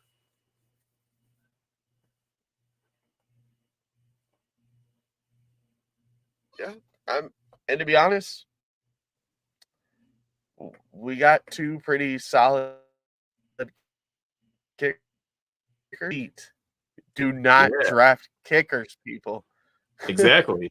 And plus, I was thinking with us being in Wisconsin, I was expecting Anders to be picked. I didn't think I'd have a shot at him. I was expecting to take like the Will Lutz replacement in New Orleans or something like that. So, hey, there we go. Grady taking Monsters of the Midway defense. There you go. There you go. So, yeah, pretty fun stuff. Pretty good draft. I mean, yeah, I'm kind of looking at it, and yeah, pretty much my only pick that I'm kind of feeling a little bit of regret over is maybe Chase Claypool, but I'll see about that. I mean, like, I can decide if I want to handcuff him or if I want to flex into another position or how I want to stack this. I got options. I definitely got options that I can roll with. And there's another way of building my lineup that I'm still kind of stacking. But I'm pretty happy with the guys I got. How about you, Triggs? I mean, I'm kind of hit or miss. like I'm not against my starting lineup. I'm pretty cool with that. Yeah, I'm it chops me a little bit or chaps me a little bit that I didn't get George Kittle because that was a big yeah, part of my draft board. But right. again, like I said earlier, there's no way we could have got him if someone's gonna reach that far to go get him. So yeah, Yep. Yeah. Yeah, I'm kind of looking at my lineup. Yeah, the George Kittle thing, that's one other thing. And then yeah, I mean I gotta figure out possibly my running back position a little bit more. I definitely went a little heavier on receivers than I thought I would go. But I want to be solid at receiver. And so I have two running backs, whether it's Jonathan Taylor or whoever the running back for the Dallas Cowboys is. So that might be something where I might have to find a way to get a third running back somehow, some way. So I'll see. I can flex this lineup in a few different ways and try to make something happen. right. Yeah, Cool, cool. that Good that makes stuff. sense. Good stuff. But yeah, James, yeah, this is right now the only draft I'm in. Just put a lot of work between our league and the business and whatnot. So yeah, pretty much all the time I've spent has been with this. So we'll see. I'll maybe see if there's a 16 team underdog fantasy kind of thing out there. I'll take a look at that. But yeah, pretty much this is my only league. Triggs, you're in what, 2 leagues?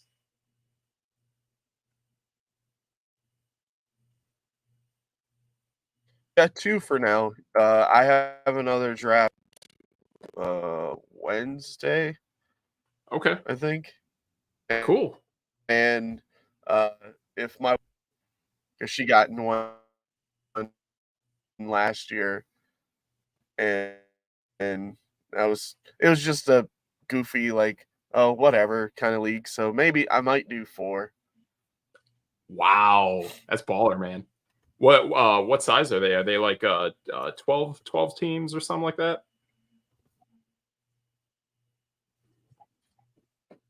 Oh, that's a good question. I don't know how what's this let me exit here really Yeah. quick. Boom boom boom. One of them,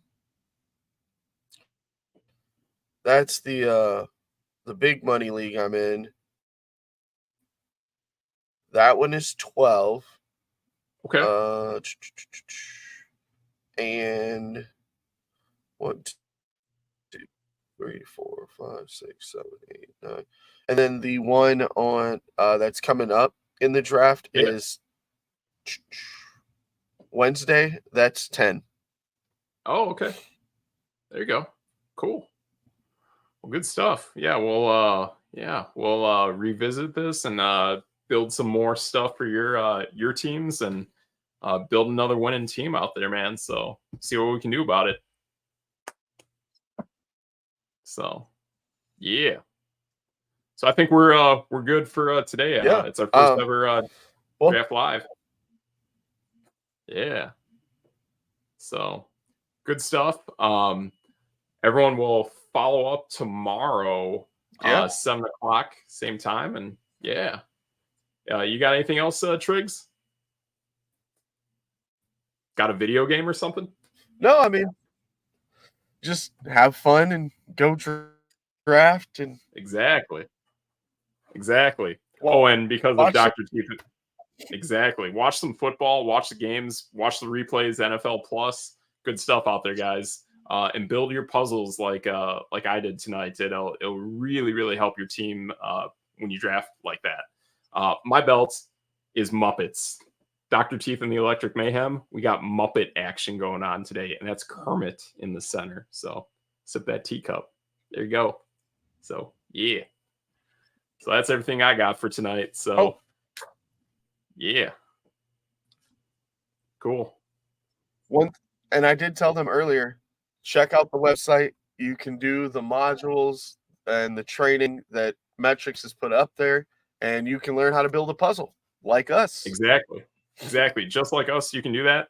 Yeah, good stuff. And our tracker, that's going to be my next big project for this week. Update that so you can see these rosters. You can see where their Bono values are, and you can get a better feel for these rosters now that they've cut down to 53, and you can really get a feel for how you're building players from those teams for your fantasy team. So that'll be the next thing. I'll be posting that over the next few days, and we'll see you tomorrow. So same time, same place, 7 o'clock Central. You can follow us on all of those Twitter and Facebook and all of our social handles down there. And that's all we got for tonight, guys. So thanks for being a part of our draft, and we'll see you next time. So I'm Steve Metrics. That's your boy DJ Triggs. Together we're No Debate Sports, and that's No Debate.